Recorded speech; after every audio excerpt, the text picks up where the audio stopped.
And if all agree, we can call the meeting to order with our roll call.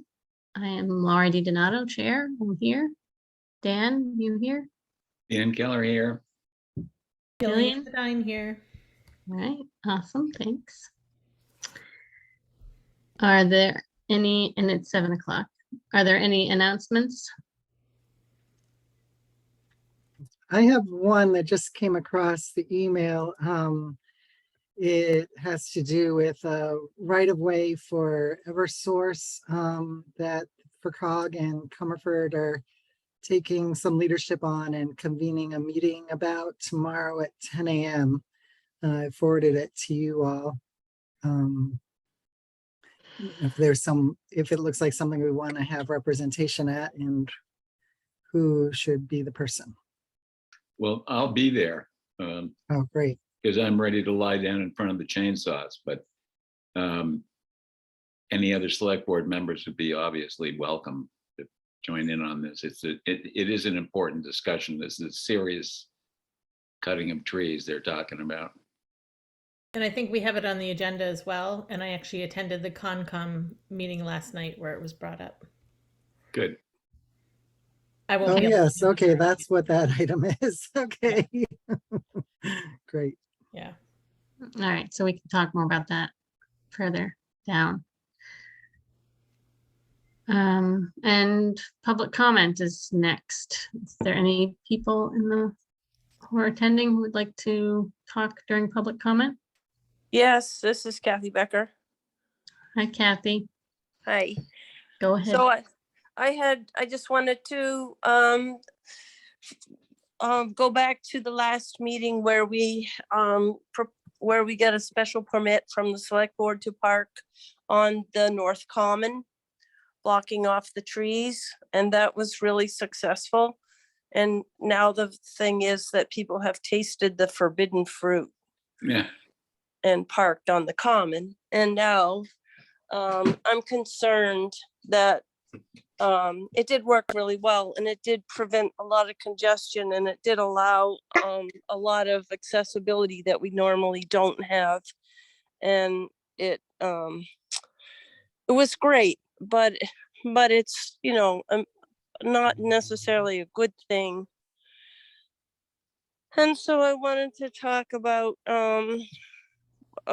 perhaps some visual plantings that could be put on the common rather than doing some walling off or signs or granite things. And I talked to Adam Cole about it. He said Vinca's a terrible idea. And Vinca's a terrible idea because it's a non-native, and he had some other alternatives. So I just wanted to put that.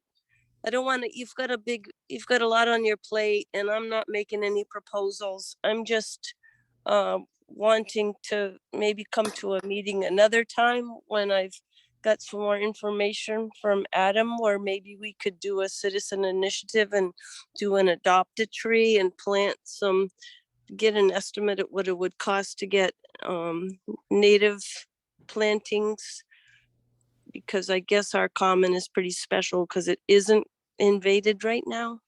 So I just wanted to make a suggestion and not propose any action. Can I ask Okay. a question? Well, go ahead, Gilly. So Kathy, before you had talked about the possibility of us establishing a more procedural permit process for parking on the common. Are you sort of stepping back from that and thinking that we need to do something differently? I still think that that the common needs to be protected by a special permit process so that people don't, it's way too easy to park on the roots of those trees. Mm-hmm. Once you nose in the way that we did at Old Home Day, we used every barrel we could find that the thank you to the highway department provided for us. We roped and we barreled, and still I felt like it was a little risky because people extended beyond where we had roped off and parked closer to trees than I would have liked. So, so I do think that I would like to suggest to the select board that they do have a special permitting process so that this parking that we did, event parking that we did for Old Home Day isn't a precedent until something can be done to protect the trees. All right, it sounds like something we definitely will put on a agenda in the future. Yeah. I Lori, think I'd it's- like to add, if I may. This is Bill. Sure. I've been noticing for the last, maybe the last year or so, that there are places around the common where people have gotten used to pulling off the pavement onto the grass. And I have been kind of perplexed about what to do with it. You know, you don't want to be too restrictive, but on the other hand, as Kathy's saying, people can park right on the roots of trees and doing damage, and that's not what we intended the commons for, I'm sure. But for instance, the area where there are 2 parking places across the street from the senior center, you know, sometimes you'll see 4 or 5 cars parked there up on the grass, and the grass is being damaged for sure. Same with in front of the senior center, the grass is being damaged where 4 or 5 cars will park where there's only space for 2 or 3. And again, by the bandstand, when folks are having those events in the evening, I've seen 2 or 3 cars just pulled off in the grass when there's a complete, you know, empty roadside right there where they don't need to pull in the grass. So I'm echoing, Kathy, what you're saying, that we need to be some kind of a policy to protect the lawns and the park area better. I'm not sure what the solution is, but it's a good initiative to take up. Thanks, Phil. Sounds good. All right, so we'll definitely put that on a future agenda, and any other thoughts people can send in, or we'll make sure you're aware when it's on the agenda. So we're still in the public. Oh, who is that? So that's all I've got. I just want to say thank you, and thank you for everyone's help. Phil was fabulous. He brought water to the common for the first time through his initiative and a genius. And that was really helpful. And just everybody cooperated so great at Old Home Day. It was a great blend of town and citizens, and just thank you. Thank you, Kathy, and everybody. And good choice for Citizen of the Year. Thank Here, here. you. All right, I'm out. Thank you. All right, thanks, Bye. Kathy. All right, so we're still in the public comment period. Are there any other people who would like to do public comment? Christine? So I actually have some questions. I wondered what was happening with the wood bank. We're sort of in hiatus because the property that was supposed to be used was, we did the RFP and that was purchased and is now privately owned. So Dan and Cliff are trying to find another suitable site for the wood bank. I have a little information about that if you like. The road crew has also been looking for a place to drop, cuttings they find on the sides of the road, branches and trees. And I know that the site that you're referring to that Tom Chasen now owns, he still has a pile of logs out on his front lawn. And I know he's been trying to get Cliff to deal with that. And I asked Tom if he might be amenable to perhaps making some arrangement with the town where maybe 1 or 2 of the acres out in the back there on the power lines, if he might be amenable to either the town using it as a place to deposit branches and things they pick up on the side of the road. And Tom seemed very open to the idea. He'd be very happy to have some assistance getting those huge trees off his front lawn. So perhaps there's some kind of an arrangement to make there. We didn't talk about any specific terms or any monetary issues, but I think we can pursue that. I think there's 7 acres with that piece of property, and a lot of it's under the power lines.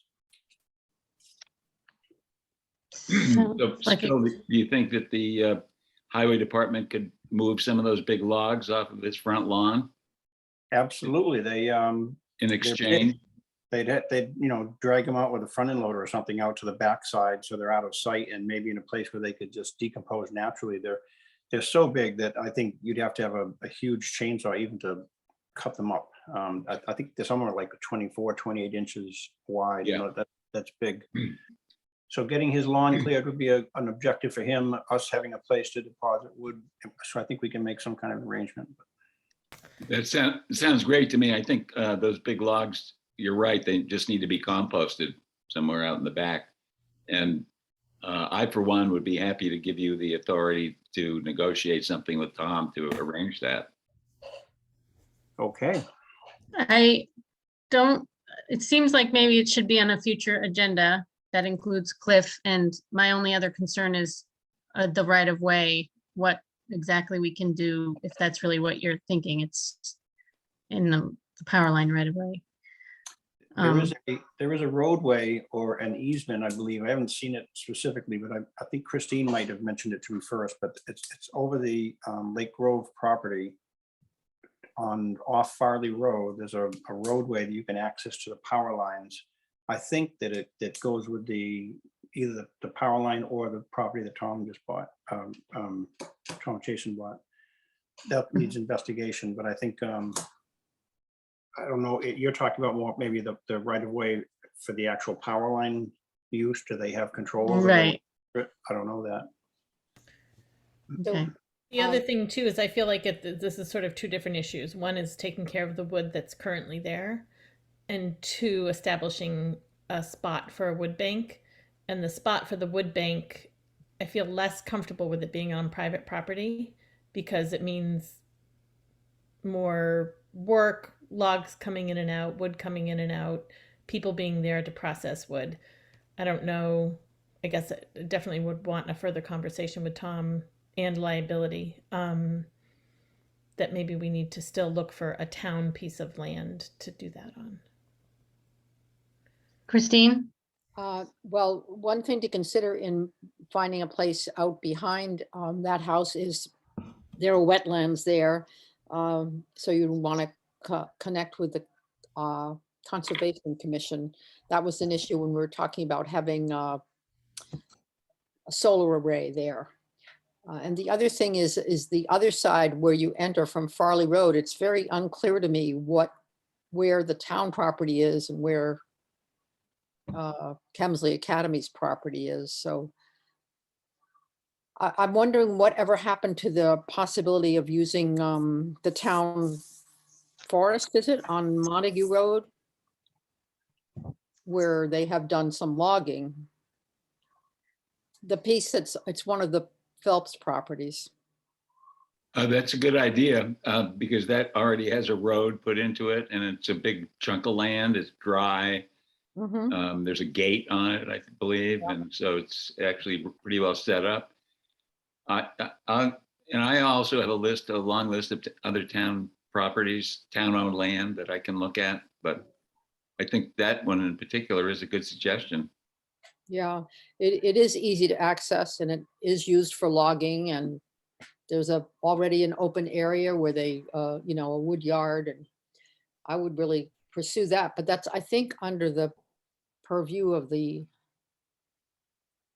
concept, not open space, maybe. Open space, yep. Yeah, so they would have to be consulted there.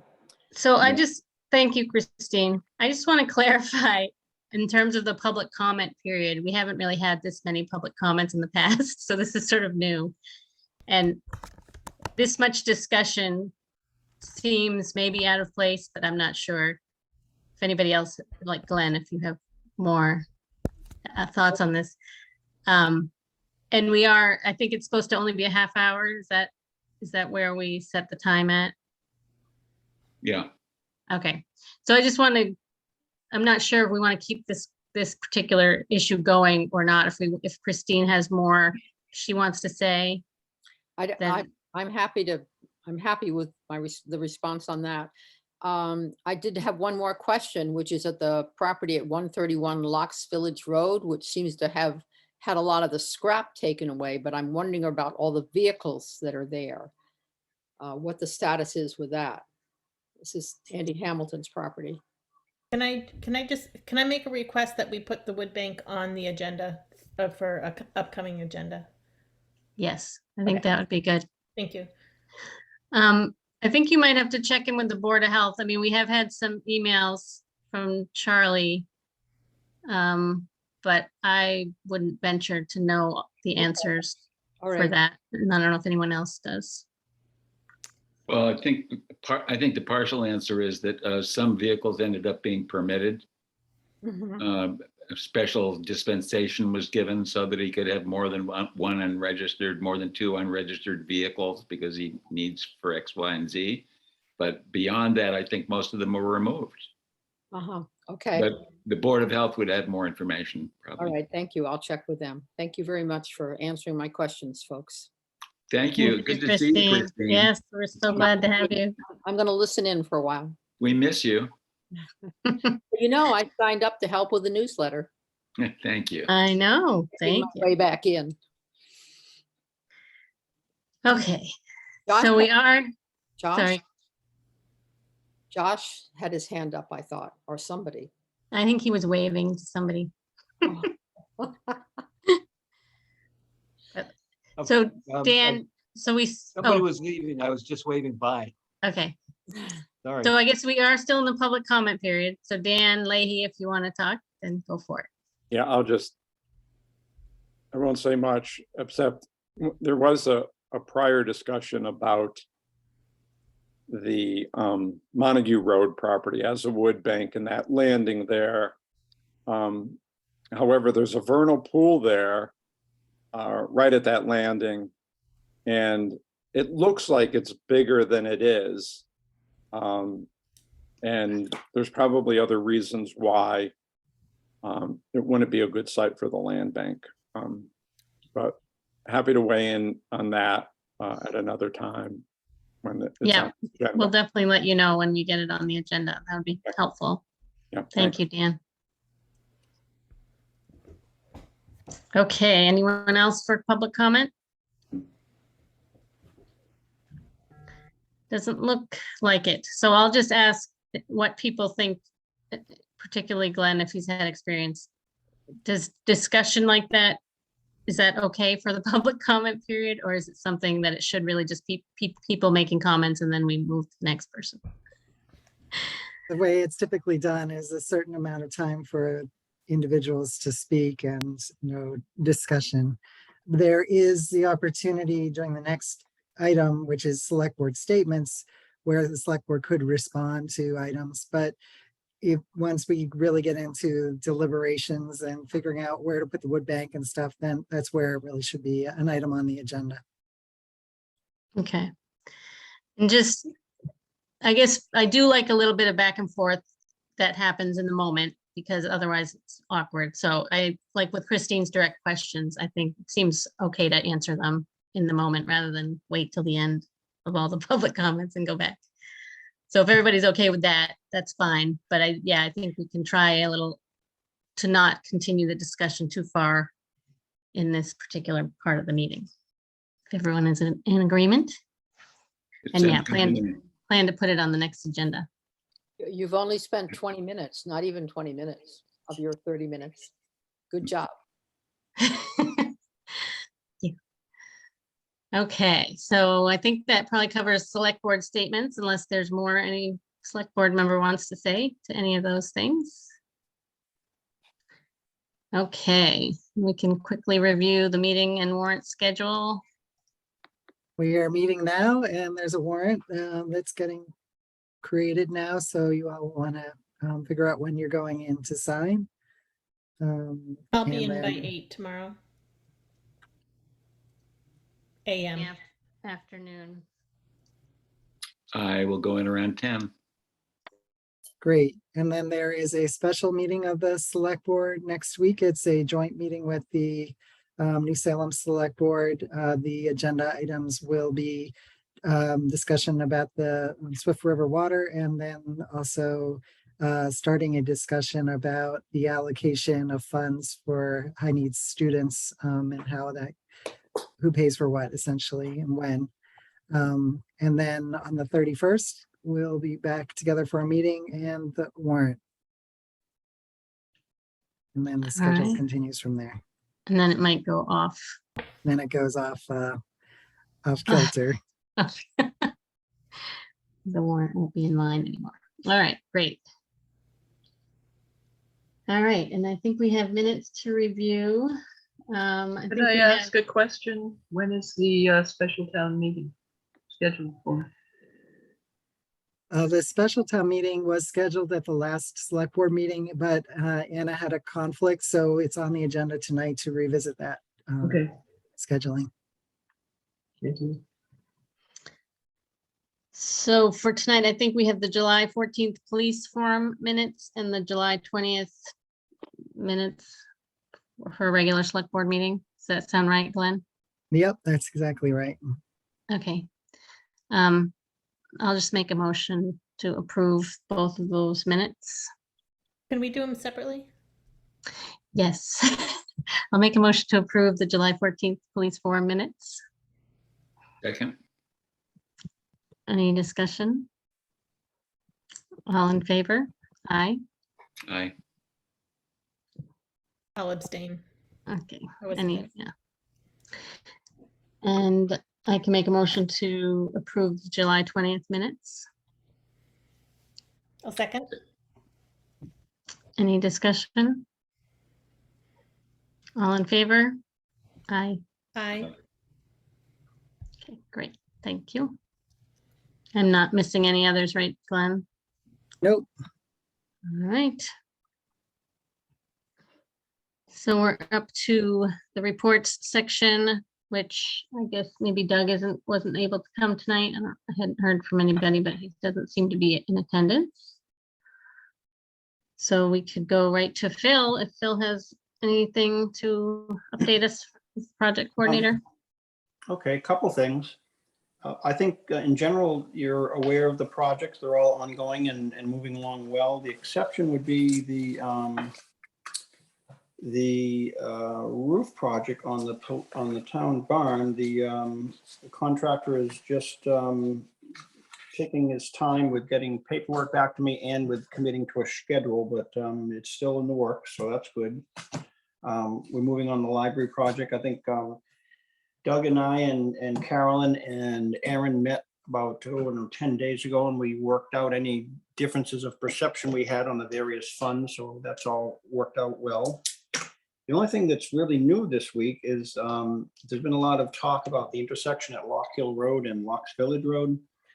Again, that was on the list, but I've had some copies of things, and I've spoken with a couple of people that have been involved in that. So you probably recall there's been a history of that, the conversation about that intersection. 2 years ago, we had the road crew put up some temporary barricades just to see what it'd be like to sort of turn that corner, turn the bottom of Lock Hill a little bit, so it was more of an intersection as opposed to just a pass through. And when the history is that people get used to that and they come down Lock Village Road and take the left onto Lock Hill, and sometimes doing, I'm just estimating, but 40 to 50 miles an hour sometimes, and there's some close calls there. So what I proposed to some folks I've spoken with just this week was that I'm going to approach FERCog and see if they have any engineering services they can recommend or offer. I think the solution to that is potentially to bring the intersection of those two roads to the south towards Lake Wyola, maybe 100, 150 feet, and make a T intersection with the two roads. That's doable. It's over state land, so I think that's probably also doable. Doesn't involve any probably any purchasing. So we're going to investigate it. It has not gone away. It's been an issue for years. I mean, decades. There have been several instances there that I'm aware of over the years, and so that's the only thing that's coming up current. So we'll be having something from FERCog, and then probably some kind of a public hearing process to discuss how that could work out. Excellent. Sounds good. Thanks, Phil. My phone, sorry. Any questions on that? If that's all you got, then we can move on. I'm happy, thank you. Okay. So now to the town coordinator, Glenn. Well, my biggest report was getting to participate in my very first Old Home Day, which was a wonderful event, and everyone was very welcoming. It was a great chance for me to get to meet some folks and to get a tour of the police substation. So congratulations to Phil on winning Citizen of the Year. And I think that having the police station open, and was it Captain Gould who was there? I'm not sure what his last name was, but he was very friendly, giving me and some friends a tour and answering questions and letting someone get into the car and things like that. So it seemed to be really good.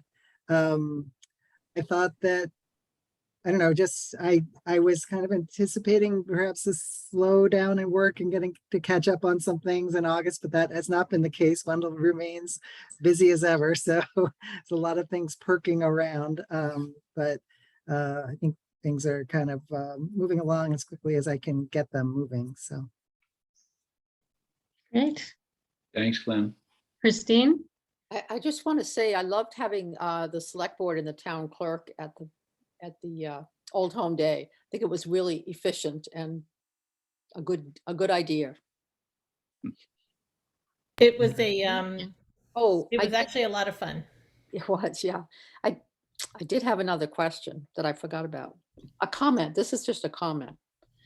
Your annual, or maybe it's a question. The annual report this year is not a little booklet, which disappointed me. Is that just a one-time thing, or do you think you're going to stick with a sheaf of papers stapled together?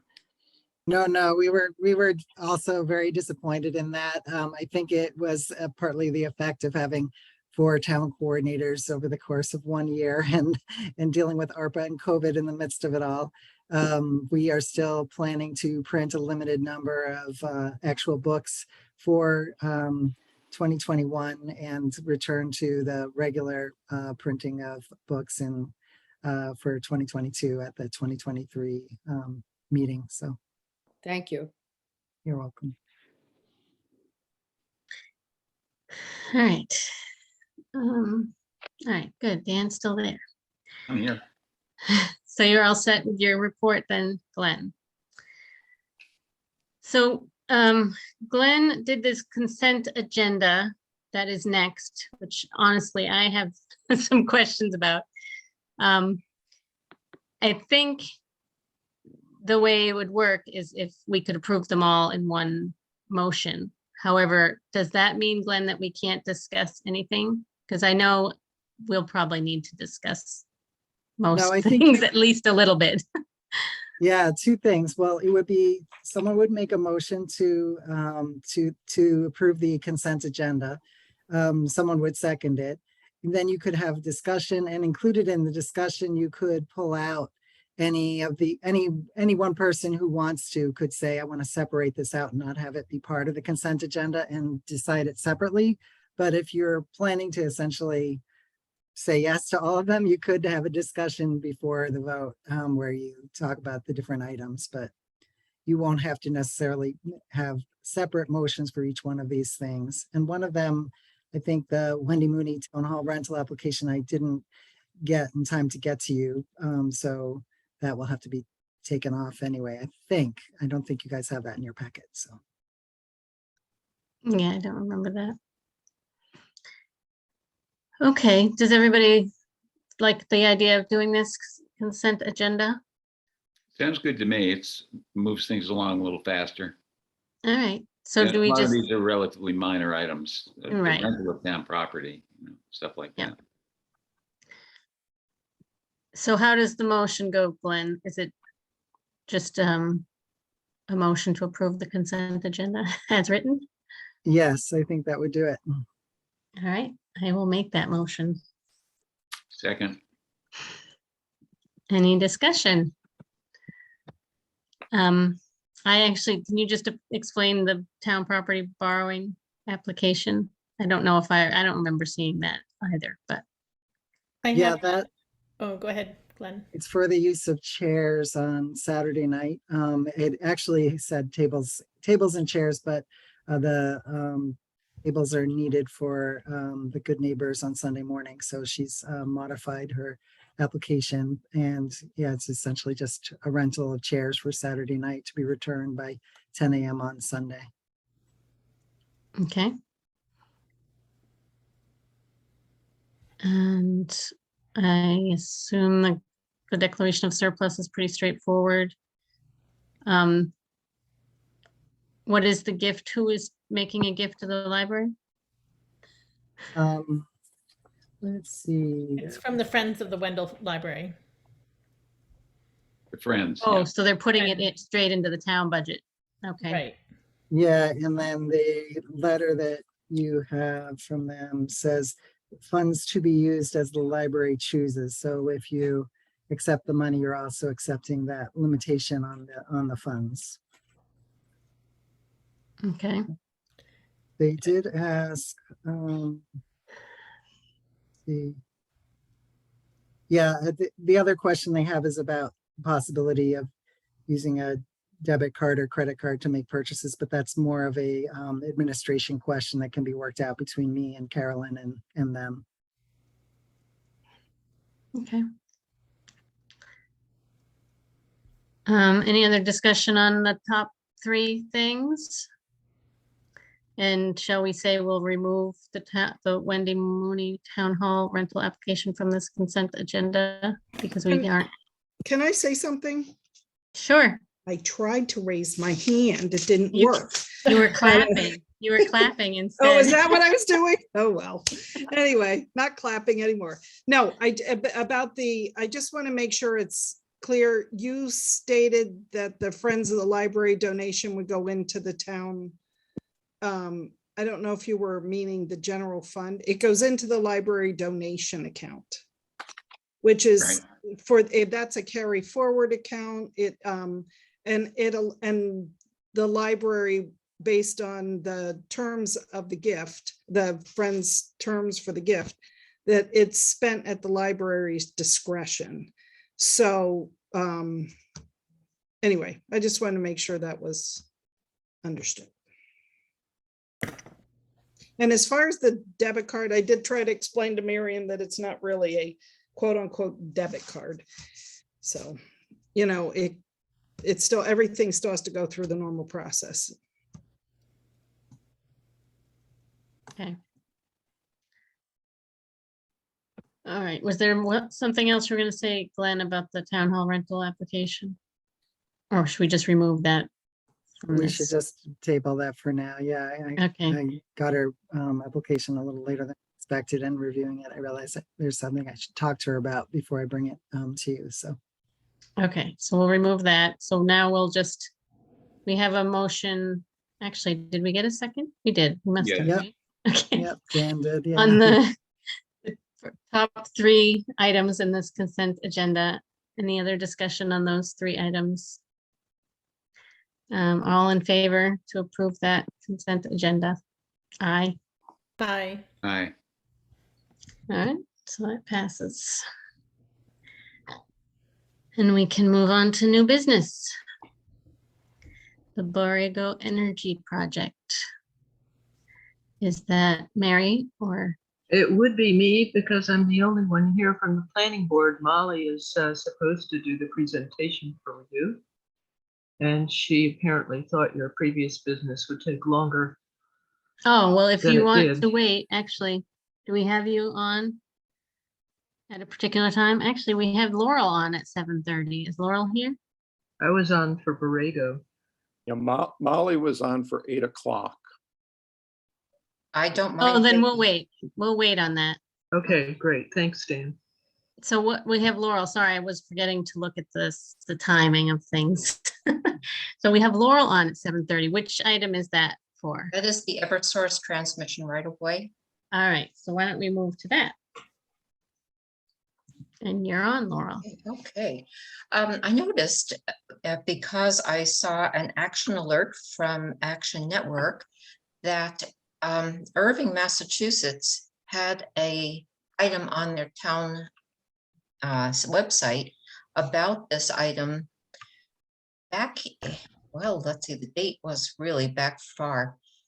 And yet we also received that notification many of our boards, the Select Board, the Planning Board, the Board of Health, and the Conservation Commission received this notification too. But this is, well, last night at the Conservation Commission, this was the first time that Wendell people took it up. Irving posted it on July 14th. It really started back in March, and we, people who are in the area of Davis Road, who haphazardly learned about it, were really quite upset that the towns were not notified when it first came out, and abutters were never notified and only learned of it because I heard of it from Trees as a Public Good, an organization I happened to join in June. So the transmission right of way is basically, let's see, 29 or so miles of possible clear cutting from one end of the project to the other, which is basically Ludlow to Northfield. And through one right of way that Eversource controls. It is not the only one. They have protested it in Sudbury and other towns in the state. So what I see is Eversource doing this on their rights of way throughout the state. And many, many acres of forest land are due to be cut. We object to that. And we object to the fact that they are trying to speed it through with only one EIR, I believe it is, a single EIR, and they do not include as much oversight from any other organizations such as our town boards as they should. So have you all seen the action alert put out by a group? Or have you seen any notices of meetings, for instance? There's going to be a meeting at 10 o'clock tomorrow, and 100 participants can make it. It's been called by Joe Comerford. And Susanna Whips and Joe Comerford have been very much on top of this, thanks to Nina Keller. And they would like to get some answers from Eversource. 100 members or 100 participants can be on that Teams call. So I wondered how many people are going to be able to make that 10 o'clock meeting. If I could just back up a little bit and give a little bit of a background, their proposal is to clear cut along the entire power line, 50 feet on each side of the power line. So you can imagine how much cutting that is, because it's on each side, 50 feet back, clear cutting. And this is allegedly to protect the power lines from storm damage. But there's been very little storm damage on any of these lines over the 20 years they've been there. In fact, there hasn't been any, as far as I know. I think this is a response to California, where trees by tropical type storms have been uprooted and tossed across the power lines and started fires. But in my view, it's completely unnecessary and a waste of money and destruction of a large amount of forest. And that's the background, 50 feet on each side, without notice to abutters. Well, don't they have to notify abutters? They haven't done it. At some point they have to, but at this point it's a pre-filing stage and they have not done that yet. I believe the plan is for them to start cutting next year. Is that right, Laurel? Yes, next fall. Yeah, the first I heard of it was yesterday. I think the notification that you sent, Laurel, and that Glenn, I think, passed on to us as well. And then at the Concom meeting last night, and then Joe Comerford's email today regarding the hearing, or it's not a hearing, the briefing tomorrow. Well, thank you for being there because that helps a lot. My perspective is Laurel, that Laurel, I won't be able to be there. I'll be at work, but I know Dan's Right. planning to attend. Yeah. But you were at the meeting last night, and that's All right. very helpful. They say there are no alternatives to their plan. And yet there are obviously things that they can do to reduce and relieve environmental impacts. My idea is that they need to expand the transmission corridor to ensure the safety and reliability of the electric transmission system. That's good because the grid has to be reliable, but it doesn't require that all the trees and other vegetation needs to be cut back, at least an additional 50 feet on each side of the wires. They marked some of the trees and said the entire land from that marking, that ribbon on the trees, to the edge of the wire, what they call wire zone, would need to be clear cut. And what they need to do, and there were 2 arborists there, so I didn't understand why of a group of 8 people, 2 arborists had nothing to say, that they could just identify those species of tree that would grow so tall that it might possibly reach the wire zone and it not have to clear cut. And the other issue, and this is for the Board of Health, would be that there's a wetland there and it would affect neighbors' wells. The well water, they have some deep wells and some shallow wells, and the Board of Health should be involved as well.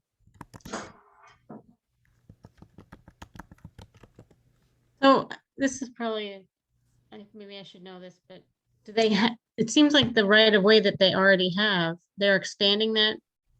Yes, do it's they already- 125 feet now, and they do maintain it, although on Davis Road, the neighbors maintain it mechanically.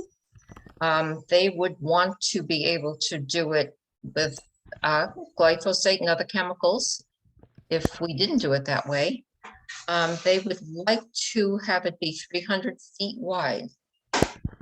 So this is a huge expansion. I mean, is this something where they already generally have the right of way in that 300 feet and they're just cutting more Yeah. trees? Or It's- are they, They do have the right of way, okay, but they're expanding their clear cut zone. right, But they okay, do have the right of way over the property that they want to cut. all right. So what I would like to have you do is either be at the meeting tomorrow or submit comments. The deadline for comments is August 22nd. The Conservation Commission is writing a letter and they will submit a comment. All right, I think, well, I am supposed to be working tomorrow morning as well, but I might try to go if I can manage it. Dan will be there. Dan, would you be willing to sort of take a lead on drafting some comments? Yeah, sure. I'd be willing to do that and represent us at the meeting tomorrow. I would like to know if the select board would support writing a letter opposing this clear cut. I support it. Yeah, I mean, I wouldn't mind getting a little bit more information, but based on what I've heard, I would support that also. And yeah, maybe I will really try to go tomorrow so then I can get a little bit clearer all the details. Dan, Okay. do you know if people have to register for that briefing? That I don't know. Laurel? don't- They limited it to 100 people, and I don't know who those people are, but I will send everyone the link that I've gotten. Everyone being the Select Board and Conservation Commission and. Oh, the you were supposed Concom's to- already written the letter. Yeah, okay. Well, try to spread it out so everyone is aware of the link that you need. It's a Teams link, not a Zoom link. Uh-huh. Does the, can the Concom share your letter with the select board if you haven't already? Might be helpful. I put in a CC, we haven't sent it yet, so, because Okay. Adam is in control of that part. Thank you. Thanks, Mary. So the letter from Joe Comerford the invitation says, please feel free to share the Zoom link with, it says Zoom here. It's a Zoom link. I thought it was Zoom also. Yeah. Oh, I am so sorry. The meeting that we are having, I'm sorry. There is another meeting in September that I've gotten with MIPA. And that is a Teams link. So tomorrow is a Zoom link. I'm sorry. That's okay. It says, please feel free to share the Zoom link with members of your planning board and or conservation commission or other local officials you believe should be looped. So do we know if, I had forwarded it, I think, to the Conservation Commission, but do we know if the other groups have received this? Planning board? Or Board of Health, I don't know. Planning board just got the email from you, Gillian, today. Okay, That's I the only sent thing that you got today. it. Okay, I don't think the planning board will have time to write a separate letter under the circumstances before the 22nd. if you're willing to share the letter that has been written, maybe they could, Others could sign on to it or, yeah, right? adjust it slightly, depending. I guess you might have to meet or have some kind of a. And of course, individuals are able to send comments. Of course. Yeah. Right. Thank you for taking the Okay, time. I will send you the draft after this meeting, because I can't seem to do anything but look at you guys without you disappearing. So just for the notes, Dan has been designated to write and submit a letter by the 22nd on behalf of Wendell Select Board. Yes. At least I Yes. have that.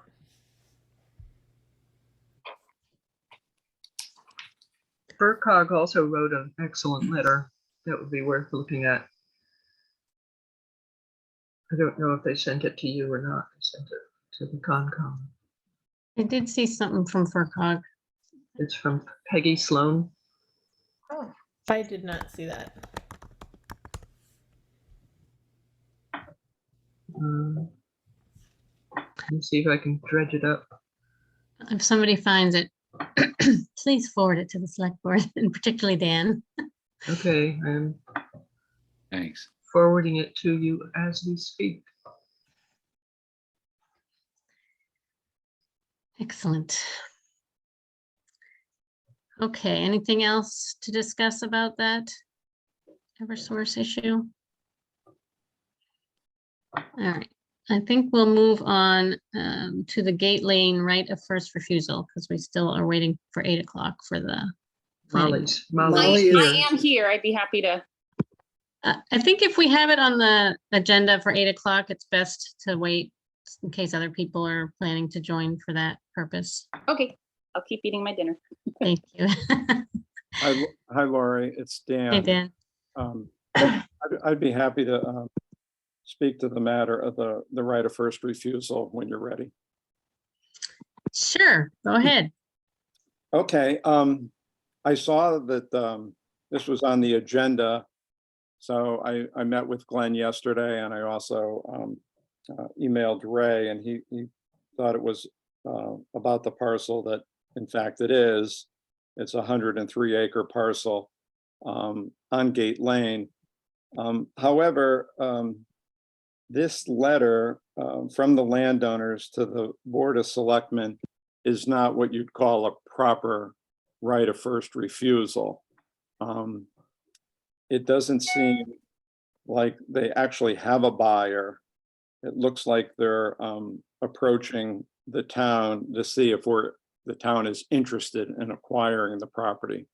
Because there's a whole number of things that requirements for the notice of the property owner that they would have to send to the town if it was a right of first refusal. So there's a list that's A through A, B, C, D, E, F, G, H, I. So I'm not going to go through all those details. We just know that we don't have a proper right of first refusal, and they probably don't have a buyer, and they don't have a purchasing sale agreement. What's interesting is, though, I just had a planning board member contact me. They had seen the listing. A friend of theirs had seen the listing and said, hey, what about this property for conservation? So I responded to this planning board member, and this will give you the background on what I know. I said, thanks for alerting me about this property. The property has been on the market since last fall. When I saw it come on the market, I contacted Jim French, Land Protection Coordinator for DCR Division of Watershed Protection. I then scheduled a site visit with Jim and a colleague to walk the property. More than half of the property is in Biomap 2 core habitat, and the other half is Biomap 2 critical natural landscape. So those two designations are the highest biologically important lands in the Commonwealth. The property is also adjacent to a portion of Wendell State Forest and New Salem State Forest and other lands protected by DCR Division of Watershed Protection. So this land is in the Quabbin Reservoir watershed. The property is also Jim French is now officially retired. I recently contacted his replacement, Felicia Bakai, for an update. Felicia told me that an appraisal was done by DCR on the property and that an offer has been made to the landowners. Felicia told me that the landowners, something to the effect that they didn't believe that the road was discontinued. I write here, Gate Lane, according to a 1986 town meeting article, to discontinue a number of roads in Wendell is discontinued. I sent Felicia documentation from the Town of Wendell Community Development Plan dated June 2004, the plan that contained a certified signed copy of the town meeting article by the then town clerk. And I've been out on the property with Adam Cole and a forester friend of mine. The property has been managed as a woodlot for the past 50 years or so. I have here, although a timber harvest took place during the early pandemic, the property still retains a nice mature forest. And went out with my friend Bruce, we found the largest red maple he had ever seen, and it was impressive. I see that the property came off the market for a while and is now back on the market with a price of $250,000. It was originally listed at $275,000. Ultimately, I hope an agreement can be reached with the landowners in DCR. I guess, and this is a priority parcel within the town's open space plan. And I would be happy to draft a letter for the select board to respond to this landowner. First, we probably should thank them for their letter, but also advise them that they technically have not met the requirements, and say a little bit more about Chapter 61 to them. And that we could also say that this is an important piece of property within the town of Wendell, and that we hope that they are successful in reaching, an agreement with DCR, Division of Watershed, because that's the natural owner. There's state lands there and there's other watershed protection lands there. So I could draft such a letter, and then we could also, from what was developed a number of years ago, which I'm sure Gillian is still waiting from last fall to hear more about the Wendell Chapter 61 lands policy and process. But we could send at least the requirements for the notice by property owner to that landowner. And at another time, because the Open Space Committee is still busy, we currently have 6 sections plus several draft maps that really need to be revised and edited again before we send them out to all the boards and committees in town. I don't think it's necessary that we dig into the lands policy and process this evening or say at the next meeting, unless that's something that you feel is that important. We're just still trying to work our way through our commitments to complete the open space and recreation plan with FERCog by the end of the year. Thank you so much, Dan. That's lots of really good information. And I, for one, love the idea of you drafting a letter.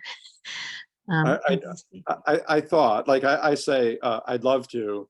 I'm really busy, but I know you're really busy too. And I probably can, especially around some of the wordage and language in the letter regarding chapter 61. I'm going to have to mull it over a little bit.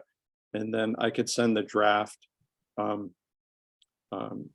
I guess I would send it maybe to Glenn, and Glenn would share it around. And then, yes.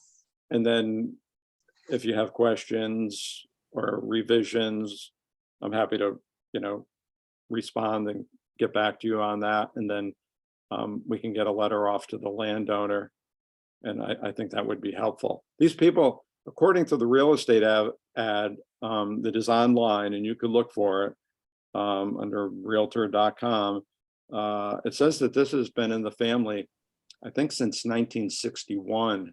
So they've owned this land over 60 years, and they've been good stewards of the land. And even as you see in their letter, they hope that somebody else will have it in 61 in the future. And maybe that will come to pass, but there's also an opportunity to permanently protect it now with DCR. And I think they also have a potentially another conservation partner willing to help them on that project. Great. And I have Thanks, Dan. just a little thing to add, Dan. This is Phil.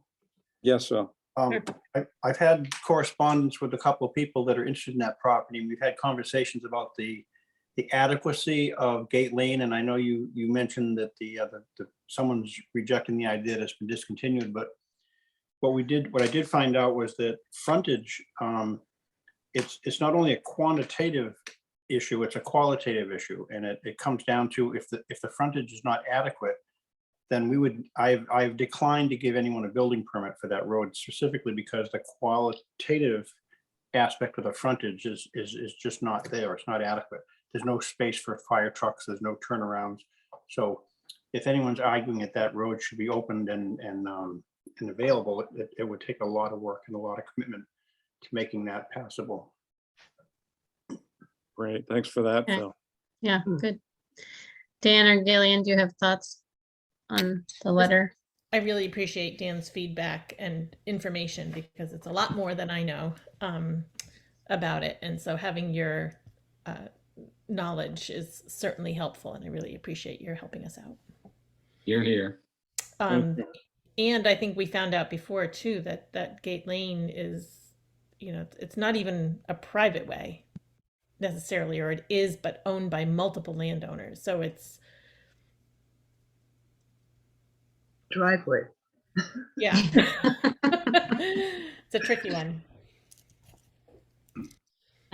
So that's great. Thank you, Dan, for taking that on, and just let us or send along to Glenn when you have something. Okay, great. All right. Anything else to discuss on the Gate Lane property? All right. I think it's close enough to 8 o'clock now. We can go to the Borrego Energy Project. And Molly, go ahead. Hi.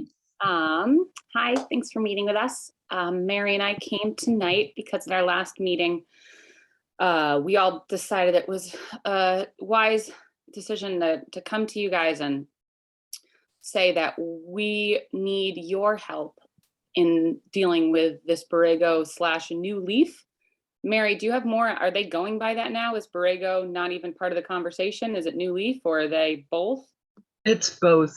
Borrego is not the applicant at this point. It was hard to find out from them who the applicant actually is.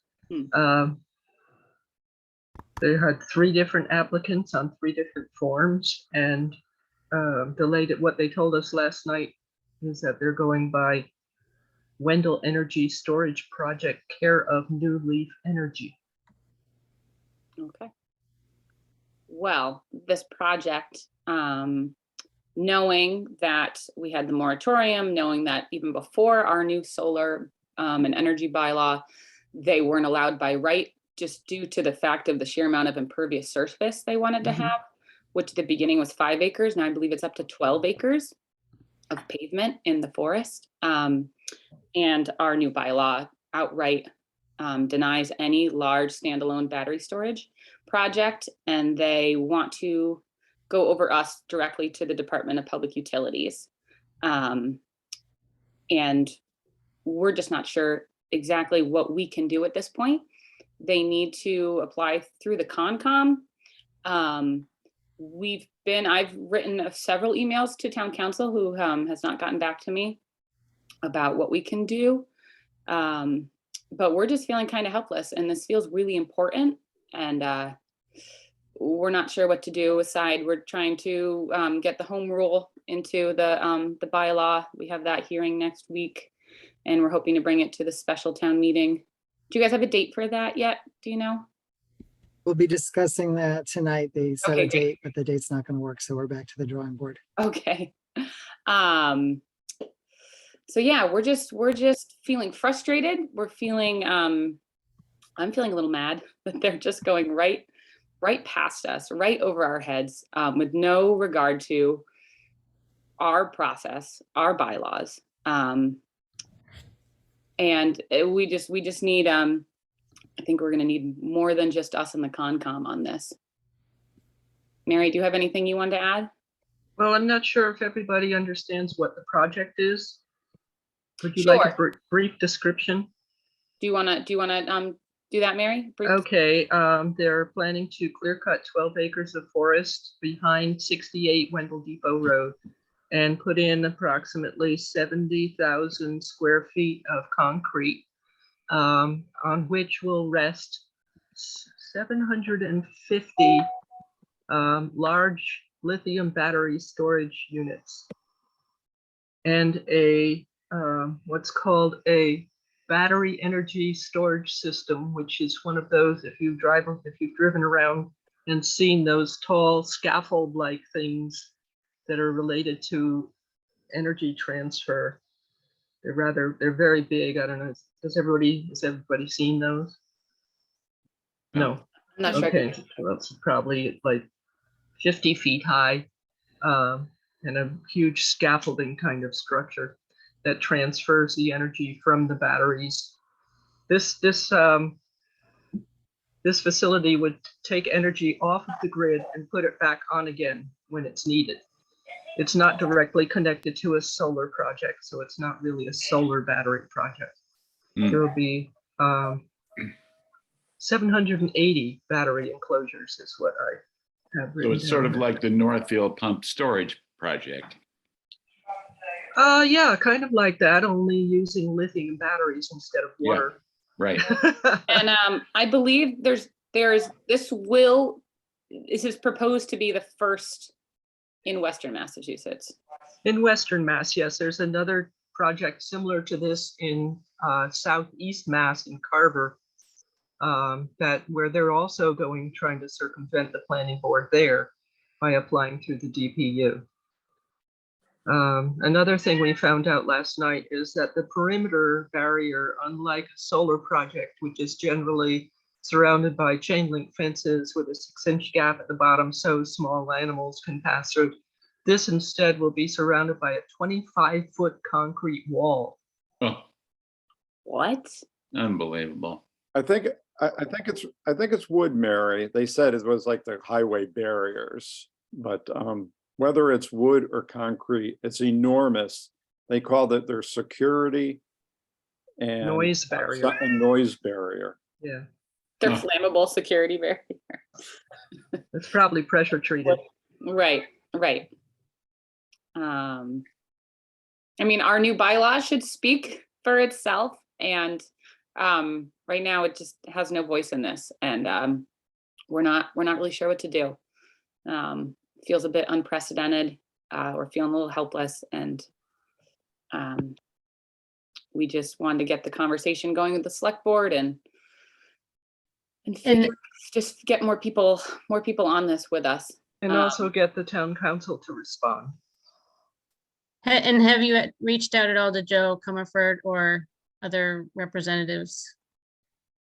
What'd you say, Mary? I don't think so. No, not yet.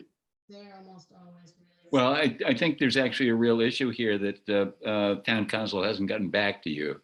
So Glenn, I wrote them in April, and I didn't hear back for about a month, and then I wrote him about the bylaw, and he did get back to us. He worked hard on that and quickly, which I appreciated. And when I first got in contact about the solar bylaw, he said he had been working on the Borrego issue and would get us an email that week, and that was in April. So we have not heard from him. I can look in my sent emails. I've sent him either 2 or 3 emails, including the latest. It was probably maybe a week or 2 ago with our home rule proposed change, and included that we were really hoping soon to hear from him about the Borrego project. Before the hearing would be good, about the purpose statement. Yes. Yep. I can. So I can email him again, but he's and I know I have the right email because we've emailed, but. No, I think that makes sense for the select board to step in. Did you think Glenn would be the one to reach out? Yeah, Glenn, I think we need to get communication going by telephone. Yep. Between David Dineski and Molly. Let's see. I'll find the email. Questions. Let's see. Yeah, I think that our town council needs to get involved with the Borrego project itself, rather than questions about our town bylaws. Right.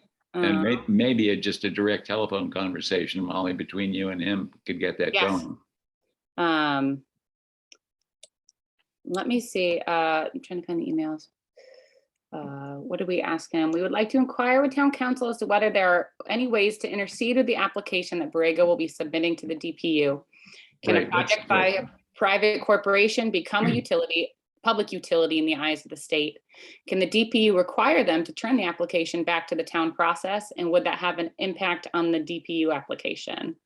And also, what is the formal process the DPU goes through for public input?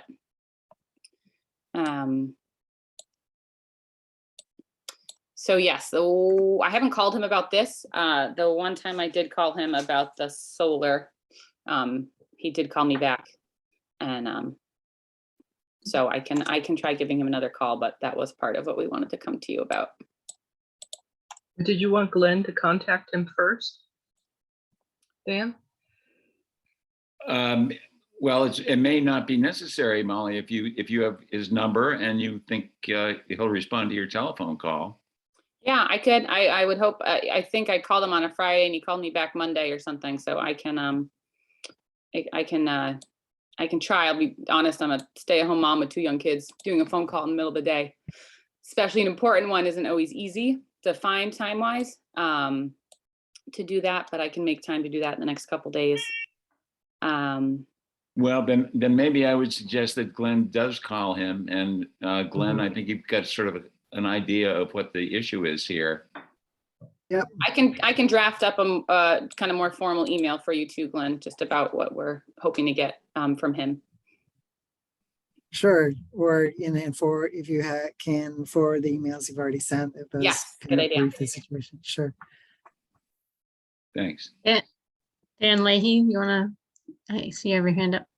Sure, I'm here to support the planning board's efforts, and actually the towns and all the other boards and committees that have an interest in this project. I think it's going to be the largest, in my opinion, the largest industrial development that Wendell has ever seen within its borders.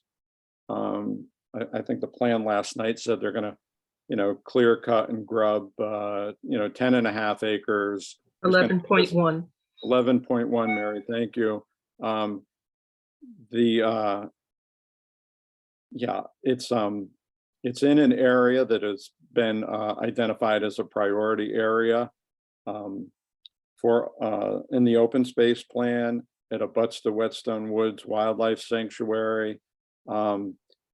They have issues with wetlands on the property. They're trying to shoehorn this industrial project on a piece of upland surrounded by a whole series of wetlands, and that's really problematic. The kind of in support of what the planning board is talking about, getting some assistance. I learned last night at the Concom meeting that the Concom is going to send the project, and here's the plans that were talked about online. We saw like one drawing, one diagram. There's multiple sheets here.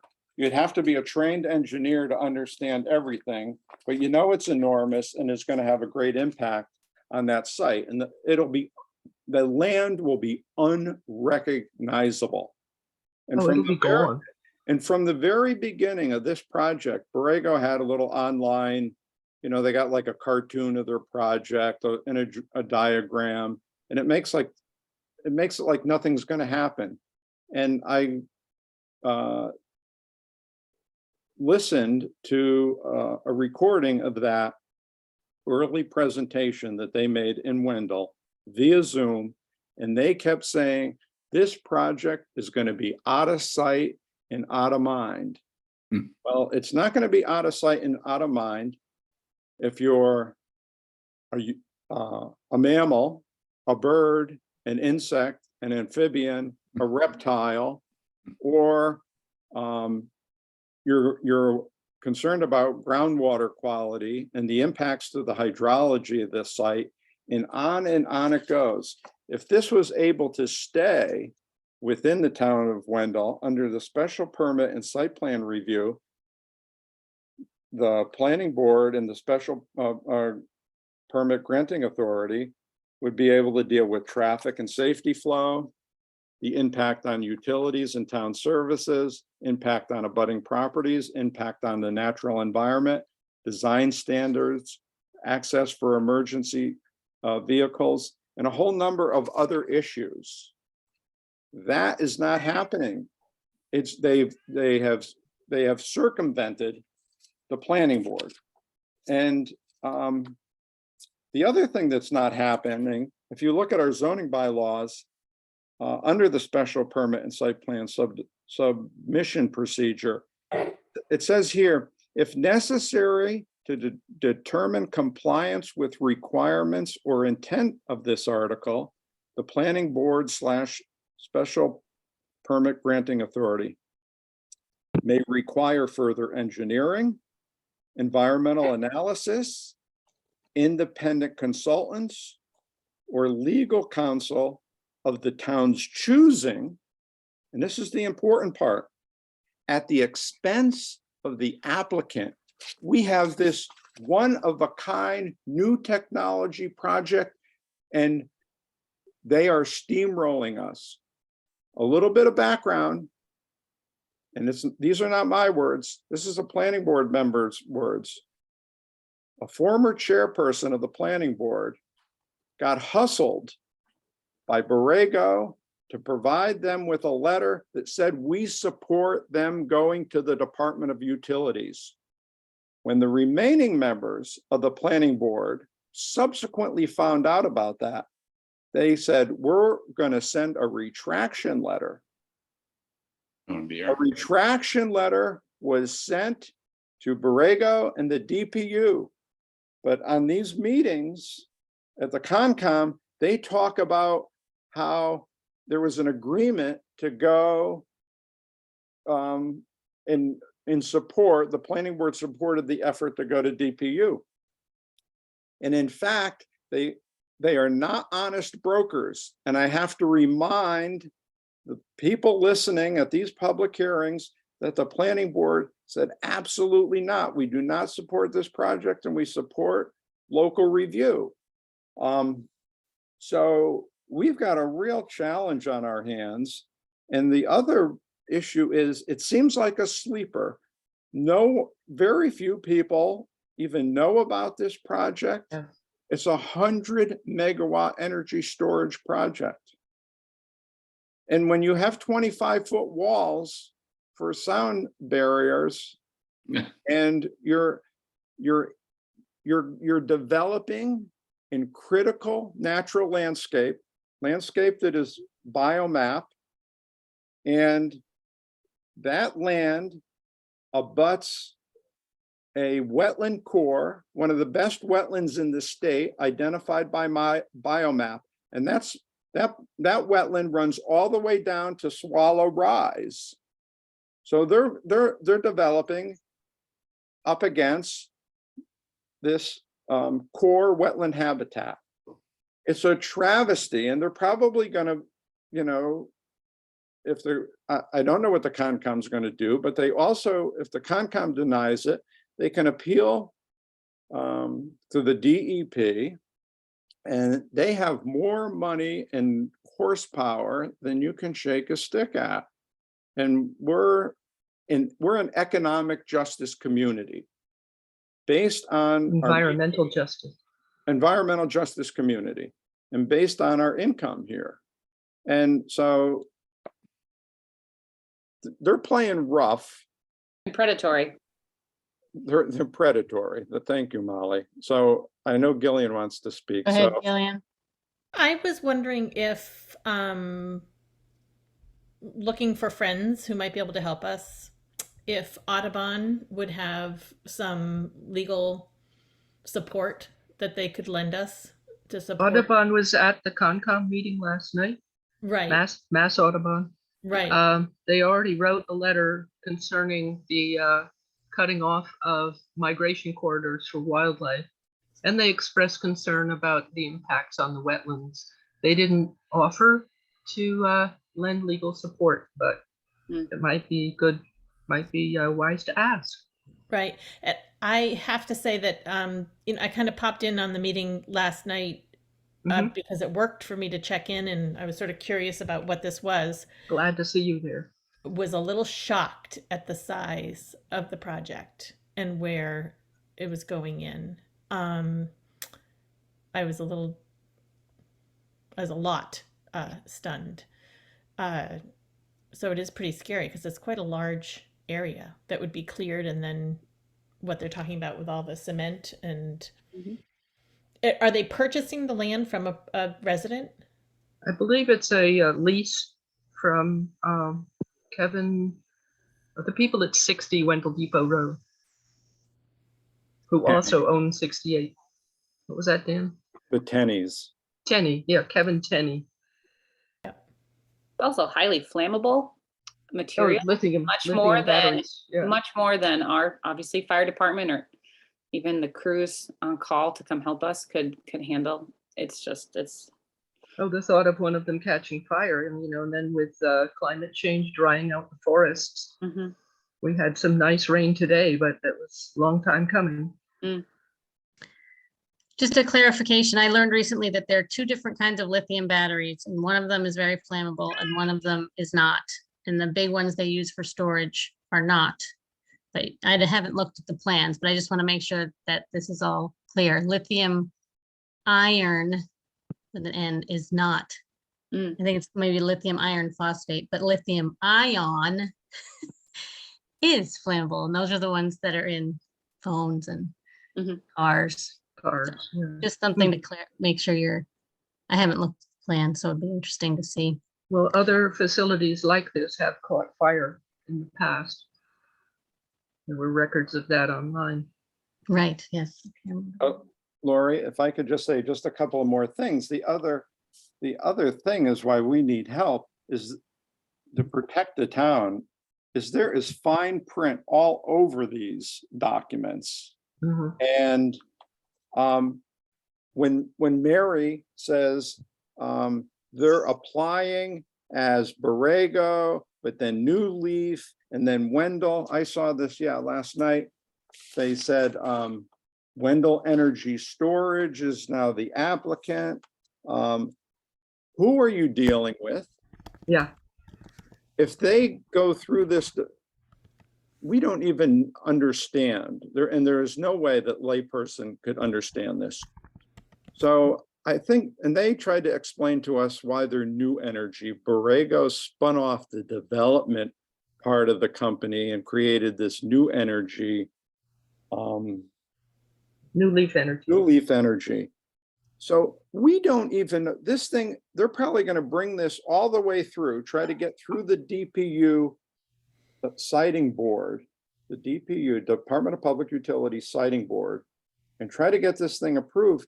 But then it probably gets spun off and sold to someone we never knew, had any contact with, and they would show up and develop this project and have no allegiance to us, and we don't know what all the fine print says and how we're going to get protected. You know, what kind of performance bonds are going to be put in place, what happens after the lease is over, how would this thing be dismantled when its useful life is over, all these issues. If it is built and approved, what are the payments going to be to the town of Wendell for taxes?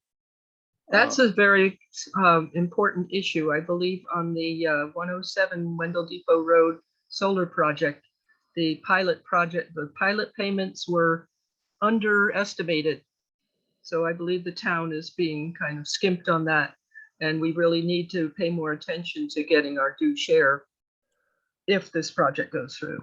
I think the assessors were getting on top of that back when there was a lot of solar interest. And I think there might even be new legislation about that as well to protect, to make that tax situation more fair. But if I can just finish one last thing. Last night, I said, if New Lease is a new development entity, then why don't you start over and start the public process again? And Eric Weinstein, who's the project planner for this entity, said, well, there is going to be a public planning process. That's the DPU siting board. And then he said, in quotes, there will be ample time for more outreach. They have been saying that since day one. They are hoping to skate to the finish line uninterrupted, or put us in a really bad spot when they get their ducks in order in front of the DPU and we're unprepared. Haven't they alluded to public outreach that hasn't even happened? Oh, no, they had one public meeting. They keep saying that they've done a good job. They've met with our fire chief. They met with this person, and we're going to continue to do the outreach necessary. They are not honest brokers. They do not care about this community. They don't. Another thing that concerns me about this, this is brief. I posted this on the meeting last night, the Concom meeting last night, on the list, and twice actually, and abutters were supposedly notified by mail by the applicant, and one abutter showed up, and that was Mass Audubon. So none of the other abutters, I think there are about a dozen of them, no one showed up. So people don't know. People have no clue what this project is about. Mary, do you want to briefly talk about what happened in Carver with the select board and the planning board, just going directly to the state to? Oh, it's the same process. The select board actually contacted the DPU in Carver, the Carver select board, that is, to express opposition to a project that's similar to this, where they're actually mining the sand in that area. And I didn't memorize everything because I thought we're going to. Sorry. No. But let me pull that up. I can email I have it up, everybody. Mary. I do have it up. I can Okay, I can read parts of it. More than 120 residents sent letters to the state citing board opposing Cranberry Point zoning exemption.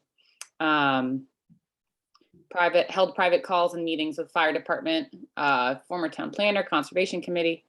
Let's see, the state citing board held a public hearing on the request for a zoning exemption, Cranberry Point's request for a zoning exemption.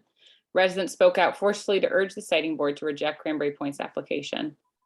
I was just very moved that 120 people showed up to oppose, and I'm sure it would look similar if and when Wendell would do this as well. we There can was- forward that information to you also if you want. Yeah, I can send this article right now. Are we I do sending think, this to selectboard@wendellmass.us? Yeah, and if you can add Dan, if you have Dan's email, you can add that on, or we'll forward it. if you don't. Which Dan? Dan Keller. Sometimes he Oh. doesn't get them when Oh, it's okay. sent to All the right. select board. Oh, is it Okay. D. Keller at GMP Films? Yes, Yeah. it is. Okay, great. So I would definitely say we should send as much of this information to Joe Comerford's office and other legislators, because they seem to respond, Joe Comerford at least responds to everything I find. Yes, she does. And they have a lot of knowledge and could, at the very least, shed more light on, what's possible and all that. When they met with us in the fall, I think, we asked why they would be applying, if this was, they're applying to the DPU because it's not a public utility. So we asked them, why isn't why doesn't the DPU consider this a public utility? And they basically said that the DPU set this up like this so that the private corporations would kind of do it for them. Is that putting it right, Mary? That sounds right. They would kind of do the work, which made us feel that them applying for the DPU, felt like a bit of a shoo-in for them if that was as they were describing it. That the DPU was hoping that this type of thing would happen. Right. So it's disheartening also. Yeah, Molly's right. It's, again, last night I was pushing for public inclusion, and when can we really have some dialogue around this? And they said, again, the DPU process, as in their words, does include a public piece. Well, what Molly was just referring to was this Cranberry Point energy storage project. So I've done In Carver. in Carver. I've done a little investigation on my own. Just go to the DPU website and try to navigate around there on the siting board. And so finally I went and I saw the Cranberry Point tape of the public hearing. There were lawyers for the opponents of the project, and then there were homeowners, abutters, etc. But what you saw was a wall of people in suits from the DPU, and then the rest of the screen was filled with lawyers and staff for the applicant. And you're sitting out in the virtual audience facing a pretty scary, not very friendly audience that is listening to you. It really felt, in my opinion, watching this, is the deck is stacked against people that are opposing the project or have concerns about the project. All right, well, I think, thank you for all of this information, and I think we have a few steps that we can take. So far, Town Council, Joe Comerford, going to this, oh no, that's something. The other thing I thought is, so at some point they will be coming through and potentially doing some kind of public, town process, potentially. There's a Concom. They came last night to hold a hearing, which was continued into our October meeting. Okay, So- I'm just wondering if people have already thought of finding a consult an expert to consult with that we can, they said that they'll have to pay for anything like that, right? Is that already sort of in process? Only a wetlands expert. We have a consultant. Okay. I don't know if it's worth doing that with other issues as well. just Well, to the be other issues prepared. are what confuse us. Right, and that's, I don't know at what point we can guarantee they're paying for it. If we just, if there's experts we can get on board that'll help us through this whole process. Does FERCog have something like that?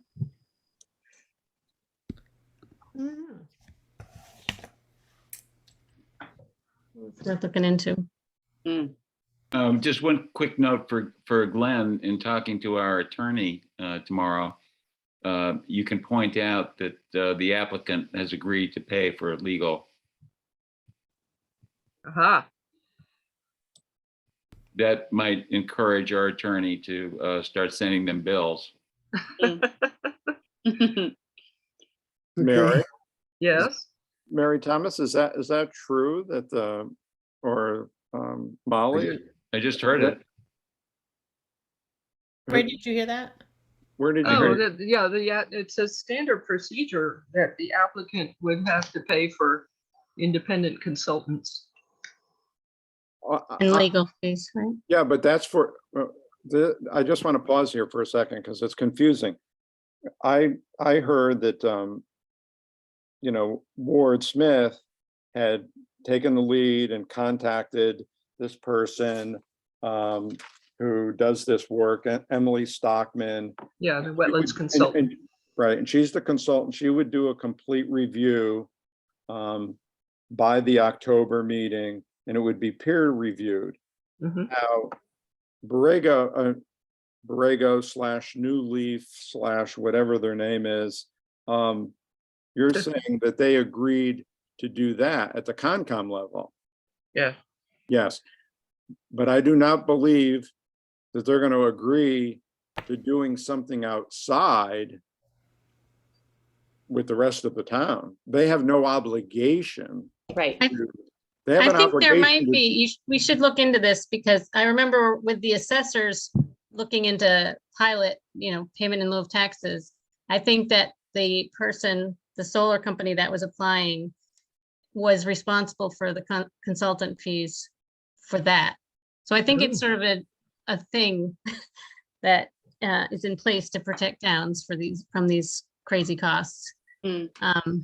So it's worth looking into and being prepared on that. So is Yeah. that a question not for occurred to town me. council to find out how we would determine if town council fees could be paid by Borrego?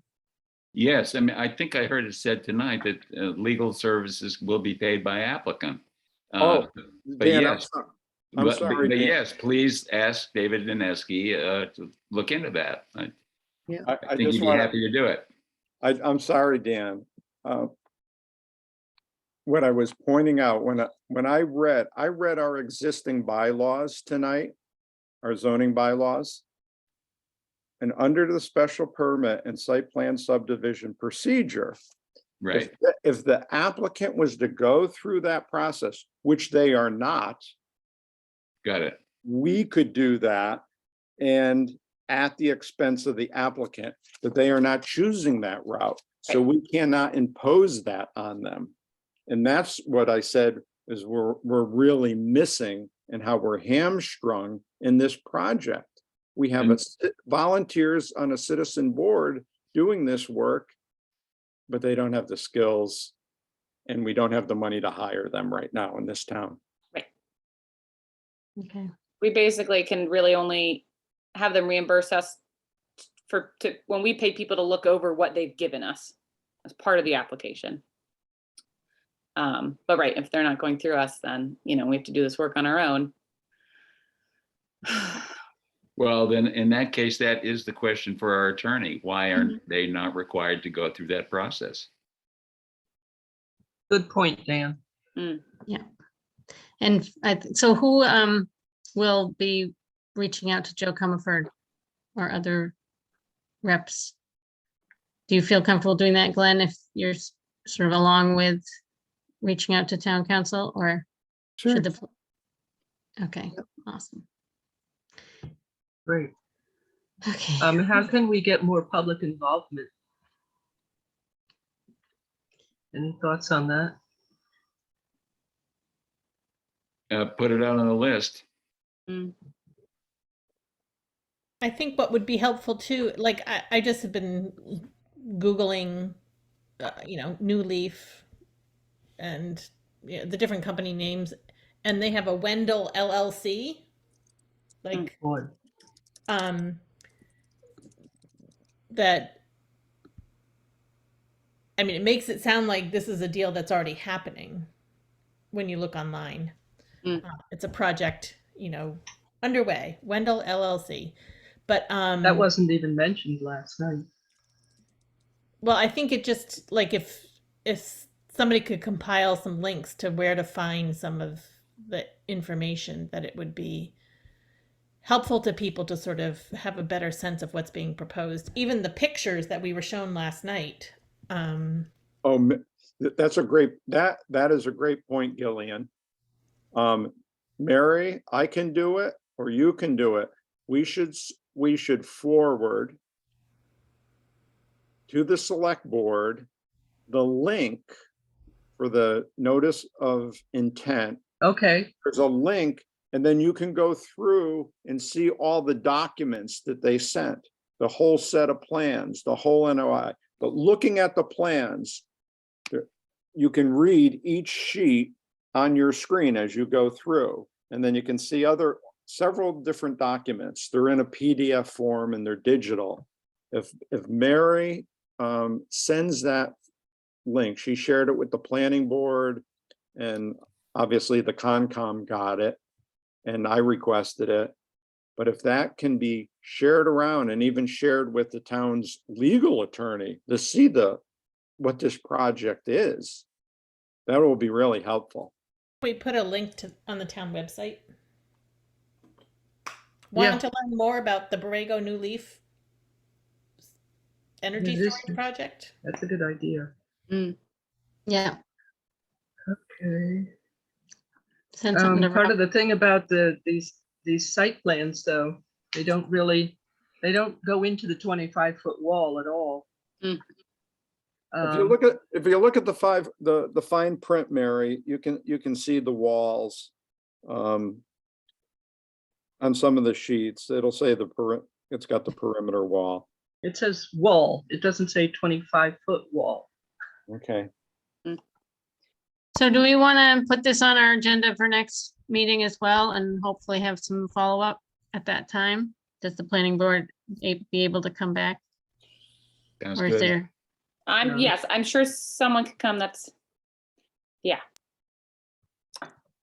My new kindergartner's first day at school. Oh, no. What that evening is going to look like, but are you guys meeting the 31st? Is that safe or are you guys meeting in September? It's the 31st, I think. Yeah. Okay. Yeah. Well, we can get somebody here for sure. Great. That would be great. I don't think we have the hearing next Thursday, but we're not planning on meeting again before your meeting. But yeah, just as far as getting filled in on things, that would be great. All right. Wonderful. I will email the site plans to everybody and post it on the list. Thank you. Thanks. Yeah, thanks to Dan and Molly and Mary very much for getting us up to speed on this. We'll Yeah, thank you. do what we Appreciate can.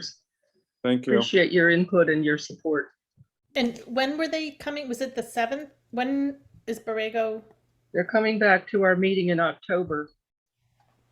And they don't talk to us anymore. No, they won't be Right. coming to the planning board. I was We talking can about invite them and see what happens, but Oh, yeah. Can you make sure to share that information? Make sure we're aware of it. Which information is that, Lori? I'm sorry, it's Gillian. Oh, Gillian. I don't have the The screen. in front. September meeting.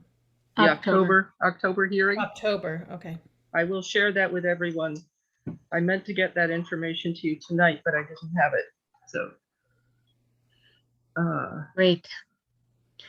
Okay. Well, thank you all so much. Whew, that was a lot. One more thing, I'm trying to, I know I have it somewhere, they're very simple, the Borrego kind of slideshow that they showed earlier. Oh. I'll send you guys that for reference. I They're know very condescending.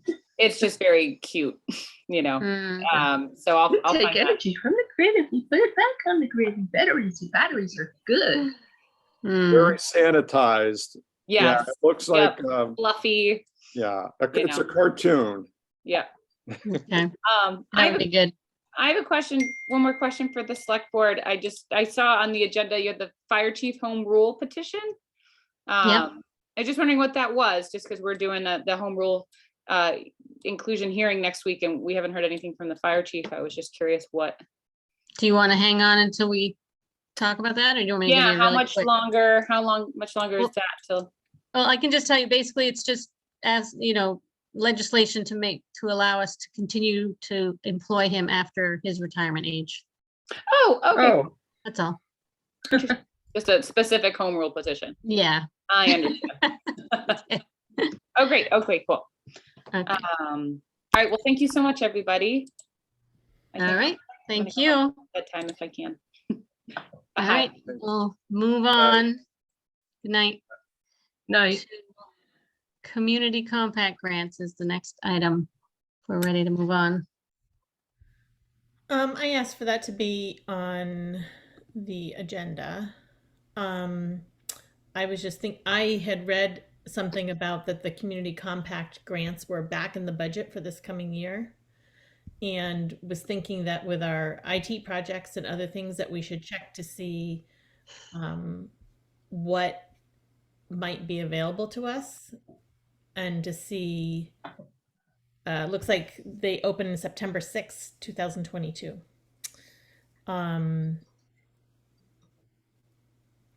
So that's where I'm at right now. I don't know any details about it, but I wanted to sort of put that on our radar. Okay. Do you have any ability, time to look into it a little bit, Gillian? To get more details, or do we want to put it on Glenn's plate? I can try. I'm just taking a quick glance at it. And we can, you know, see who has time to look at it and have it back on for next meeting if we want to do it that way.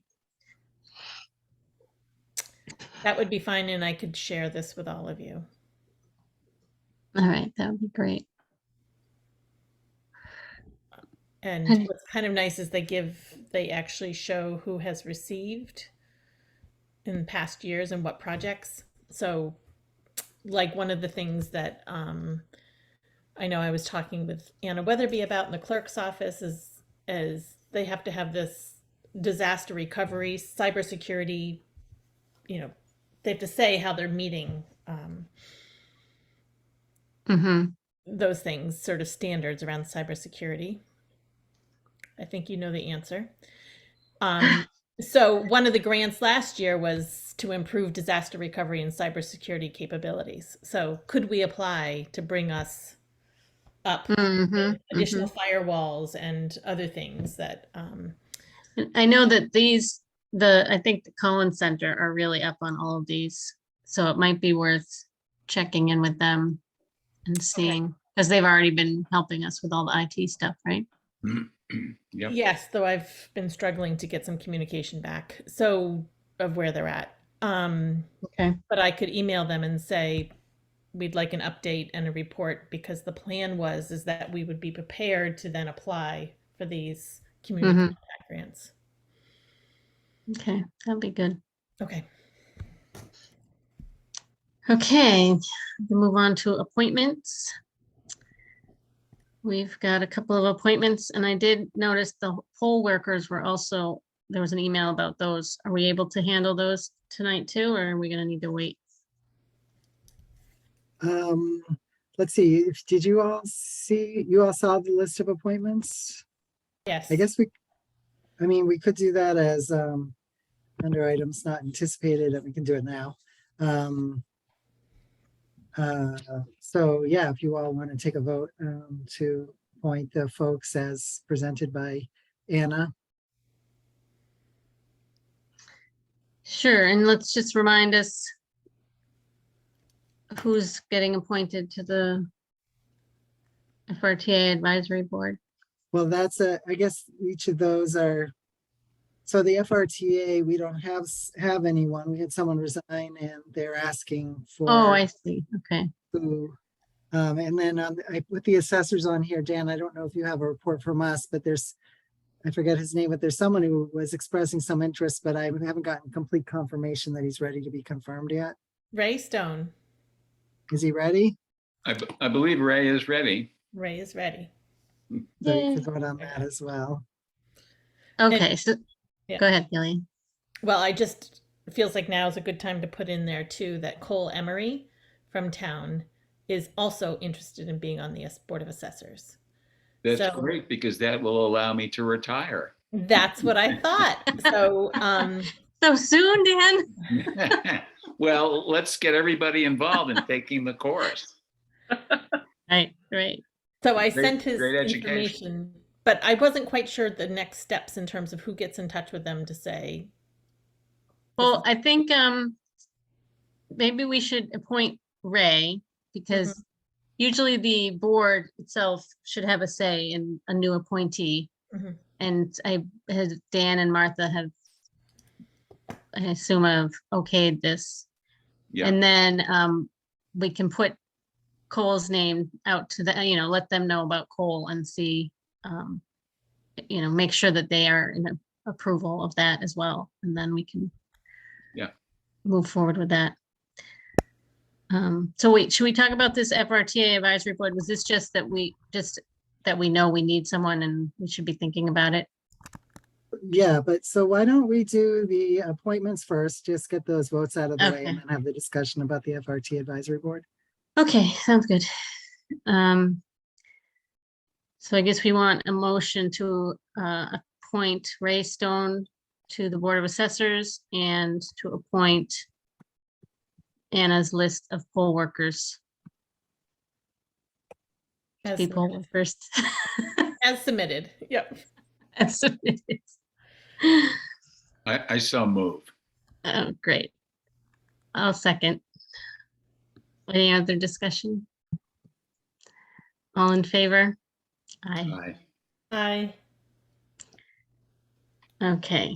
And now the FRT Advisory Board. Was this what Jonathan Von Ranson was doing in the past? Yes. Okay. I imagine it's not very heavy load or whatever. No. Do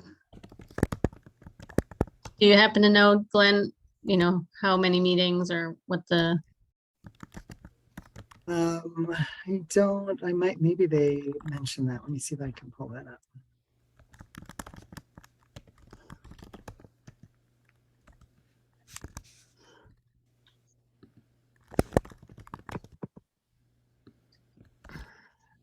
I mean, if it's something you want to look at later and send it to us, just so we have something in our heads when we go looking for people.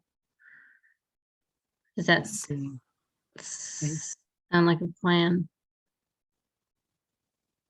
The meetings are, I guess, let's see, September, November, March, and May on Thursdays. So Okay. looks like it's September, November. Should So we it's try putting it on the listserv to see if anybody's interested? Yeah, that's good. Lori, None of you excuse are me. interested, I guess. Lori, I have to jump out for a minute. I'll be right back. Okay. I'm actually worried I'm gonna have to get my charger. Maybe not. Yeah, so if you want to put it on, Glenn, I don't know how many other vacancies we have now that we want to put a whole, board vacancies email out, or just this one, if we want to get it out quickly. I can do it too if you'd rather, It might Glenn. be less overwhelming for people if they Just had one. Yeah. And yeah, if I forward you the letter from them, would you be willing to put it on the listserv? Sure. Thank you. And Lori, I'll send you what I have for the other open positions. Okay. I think we have less and less, which is exciting. Well, like less, and then somebody adds one. Yeah.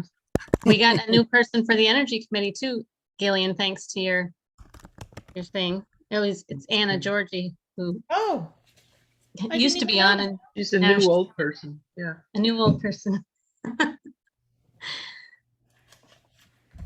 So that's I good. won't put that on the list then. We have Zoning Board of Appeals.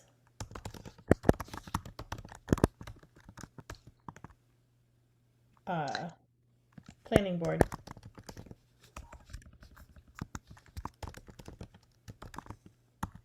And Select Board Recording Secretary. Oh boy, that's a rough one, huh? Yeah.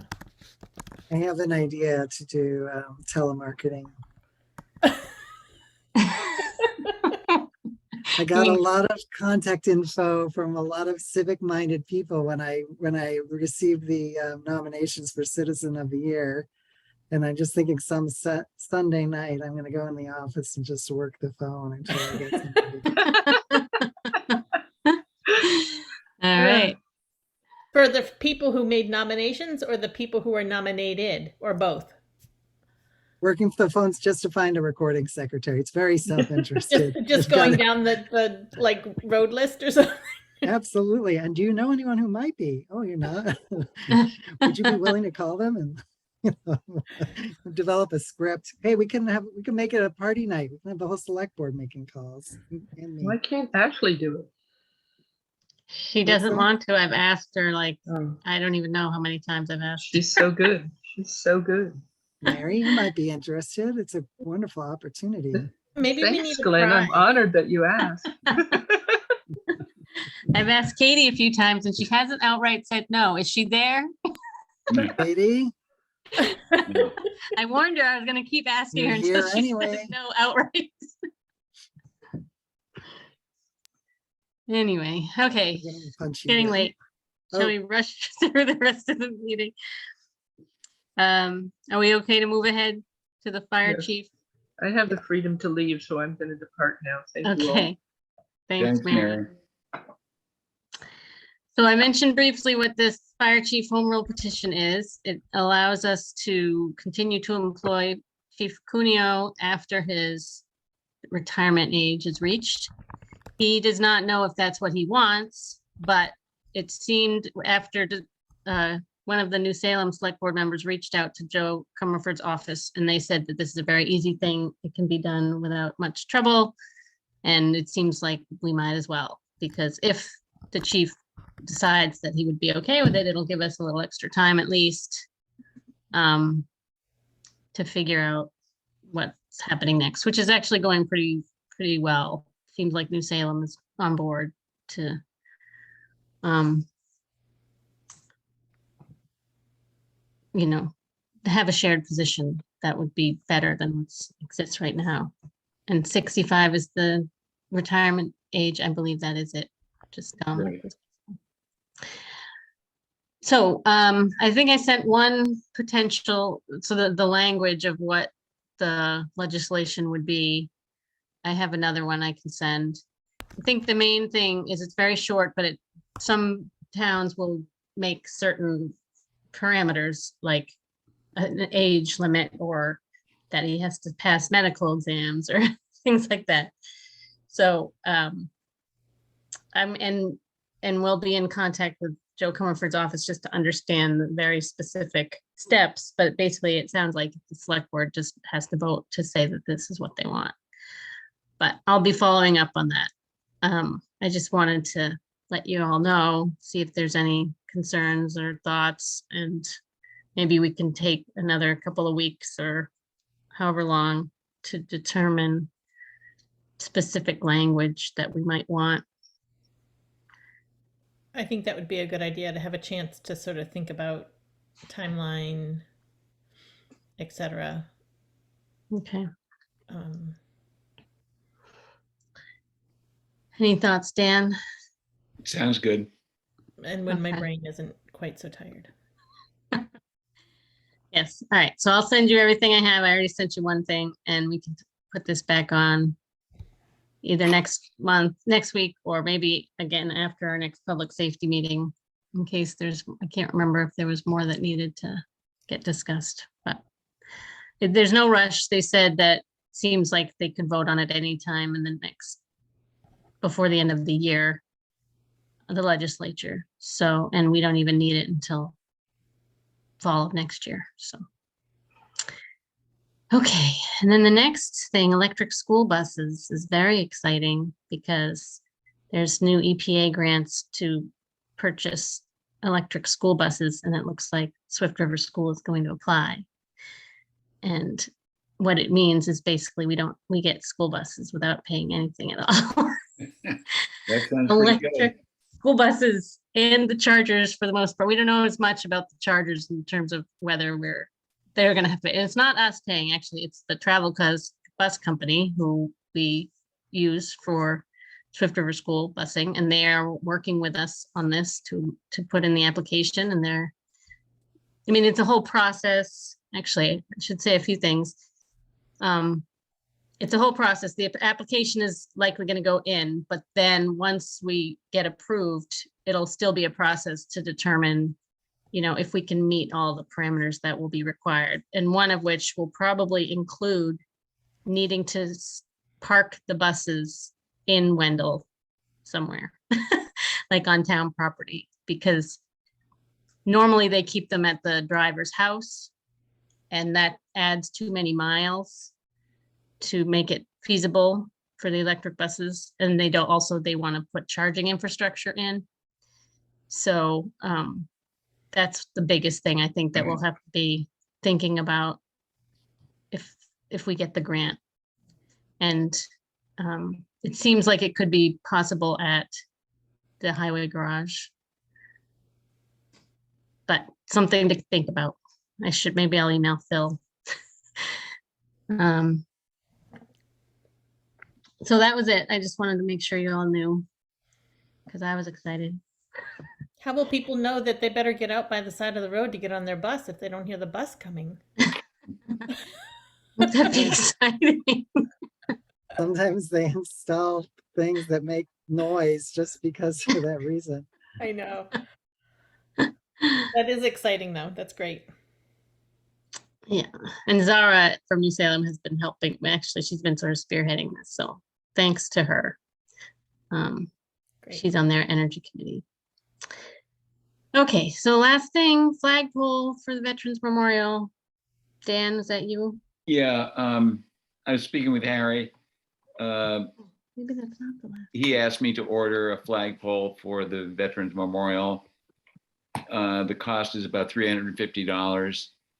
There is some money left in the revolving fund for the Veterans Memorial, but it's very close with the work that they want to do to the budget. So I mentioned to him that it's possible the select board could pay for this flagpole out of its account.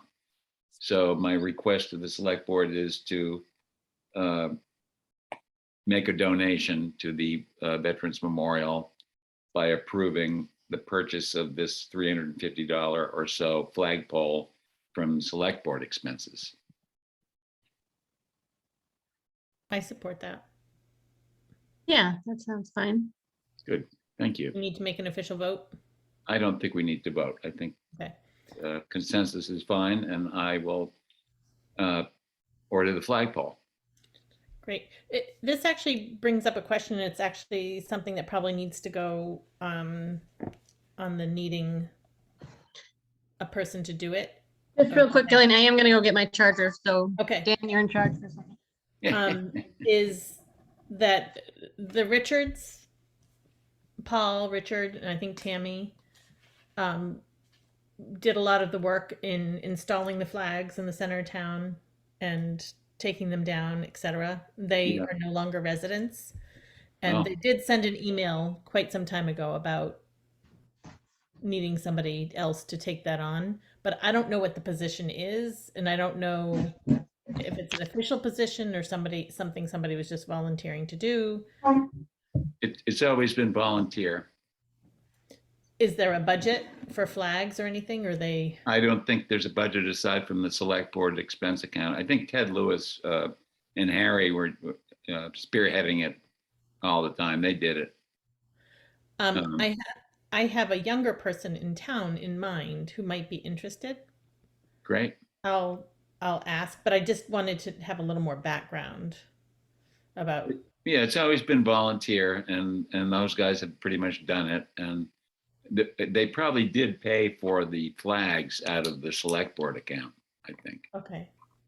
And I think we can probably do that. So we can probably also pay for some time for somebody to put it up if that's what we want. Okay. All right, that was it. All right, good. Yes, I did see there's more old business. I was wrong, premature, saying it was the last thing. Select board rules of procedure. Can I make a request, unfortunately, that we skip over A and B and go to C and push A and B off to our next meeting? Yes, that sounds fine to Okay me. with that. Okay, so scheduling fall town meeting. So I spoke with Anna. She can't make the 12th, but she said she can make any other Wednesday evening in September. September, October. What are we talking about? I think it was October. October, sorry. Yes. I also, I know this is late in the game, but we could do another night of the week, correct? Yeah. I seem to remember way back, it was often Tuesday nights that we did the town meetings. I don't know why, or if that has any bearing, but. Sounds right, yeah. Well, I'd want to check to see. So those days I don't know if she's available. Right. So we have our own regular select board meetings, 2 or 3, 2 nights in October, and the 12th is a third. So it'd really just be the 26th is the only other one.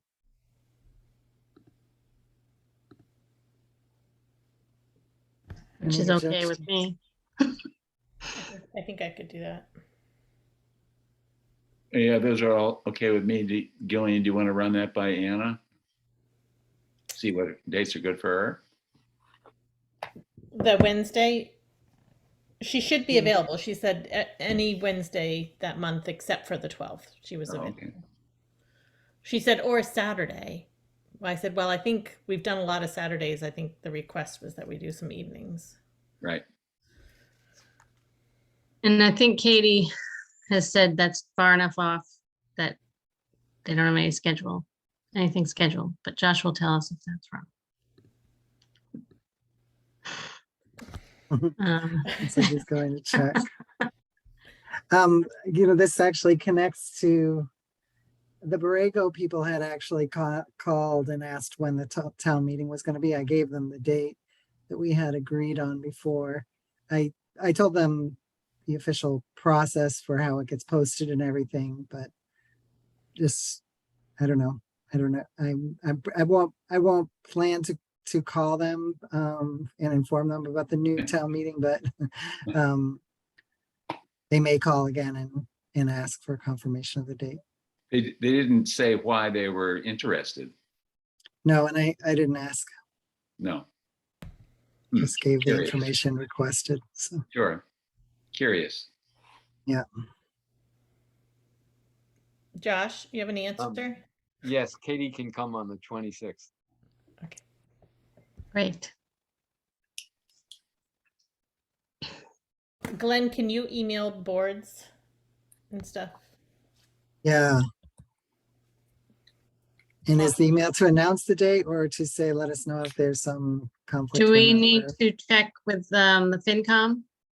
Usually Doug's here, but Yeah, definitely check with the FinCom and double confirm with the town clerk. And you're saying Wednesday, the 26th of October? Is that yep. what I heard? Yes.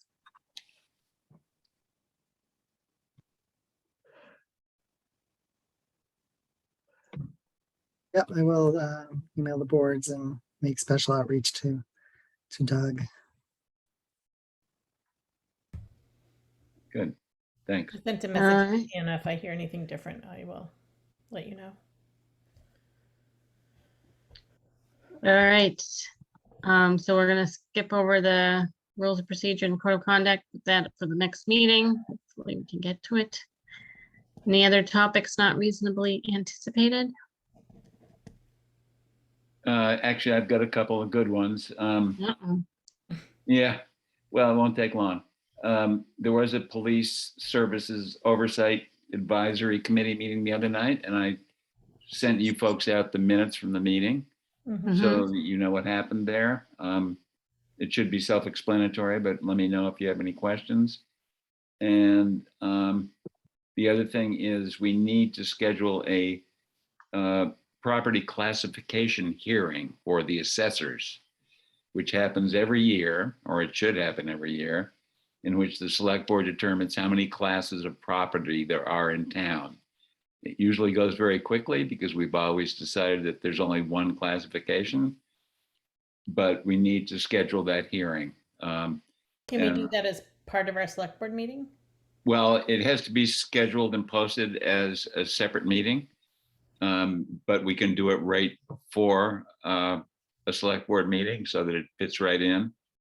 And I would recommend scheduling it right before our next select board meeting because there's a time constraint here. The RRG assessor people would like to have it, the classification hearing completed by the middle of September at the latest.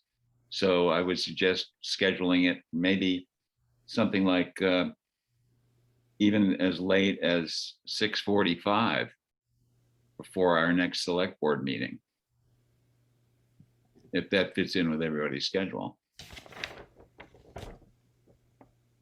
I think that works for me.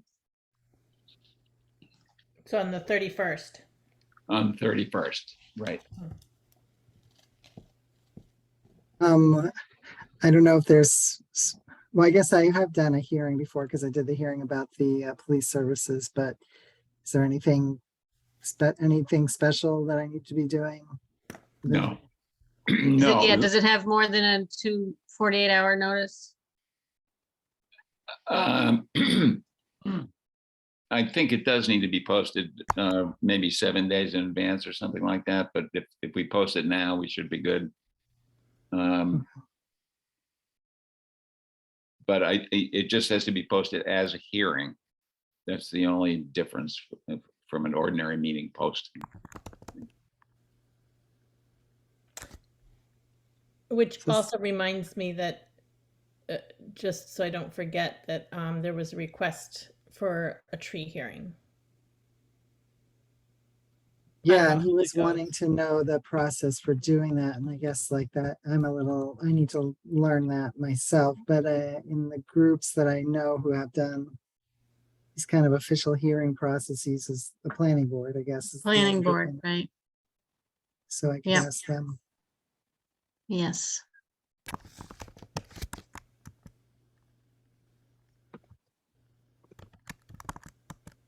So is everybody okay with classification hearing at 6:45 on September 31st? August 31st. Sorry, August 31st. Yep. August, yeah. Yes, I'm fine with that. And Right. Glenn, you can post that. Yeah, I'll get it posted right away. Thank you. Thank you. Anything else? That's it for me. Gillian? That's it. I was just looking at our agenda from December 23rd, 2020. We had the tax classification hearing. That was on the agenda, so maybe it was just brought up on the agenda and not actually the hearing. Maybe they discussed it in advance of the hearing or. Maybe. Okay. All right, are we ready to adjourn? I'll take a motion. No, No, Sorry. Glenn, do you have Let's more stay stuff? longer. No, I'm just kidding. Glenn, how many more things do you want to talk about? I'll think You're of really loving it something. that much, Glenn? Having so much fun. Well, All right. we should meet every week, I guess, then. How about we meet next week? Oh, Gillian, we'll miss you, but we will Oh, get a right. chance. Just the a rest of us reminder, I will. won't be there next week, Yeah, the Okay. 24th. But Next, and it's 6 p.m. next week, not 7 p.m. what? Oh, We're having a special meeting, joint meeting with with New Salem at 6 p.m. next week to discuss the New Salem water and the way that finances are done related to special needs students. Or I'm not sure if I'm using the right terminology, but Yeah, that's right. Okay, I'll that's make a motion Wednesday? to That's a week. adjourn. You said next week? yeah, Wednesday, Wednesday? August 24th, 6 p.m. Same Zoom channel, same Zoom link. Okay. And now I'll make a motion to adjourn. 9/11. Second. All in favor? Aye. hi. At 9/11. Yeah. Thank you all. Thanks, Lori. Thanks, everybody. All right. Thank you, everyone. Bye.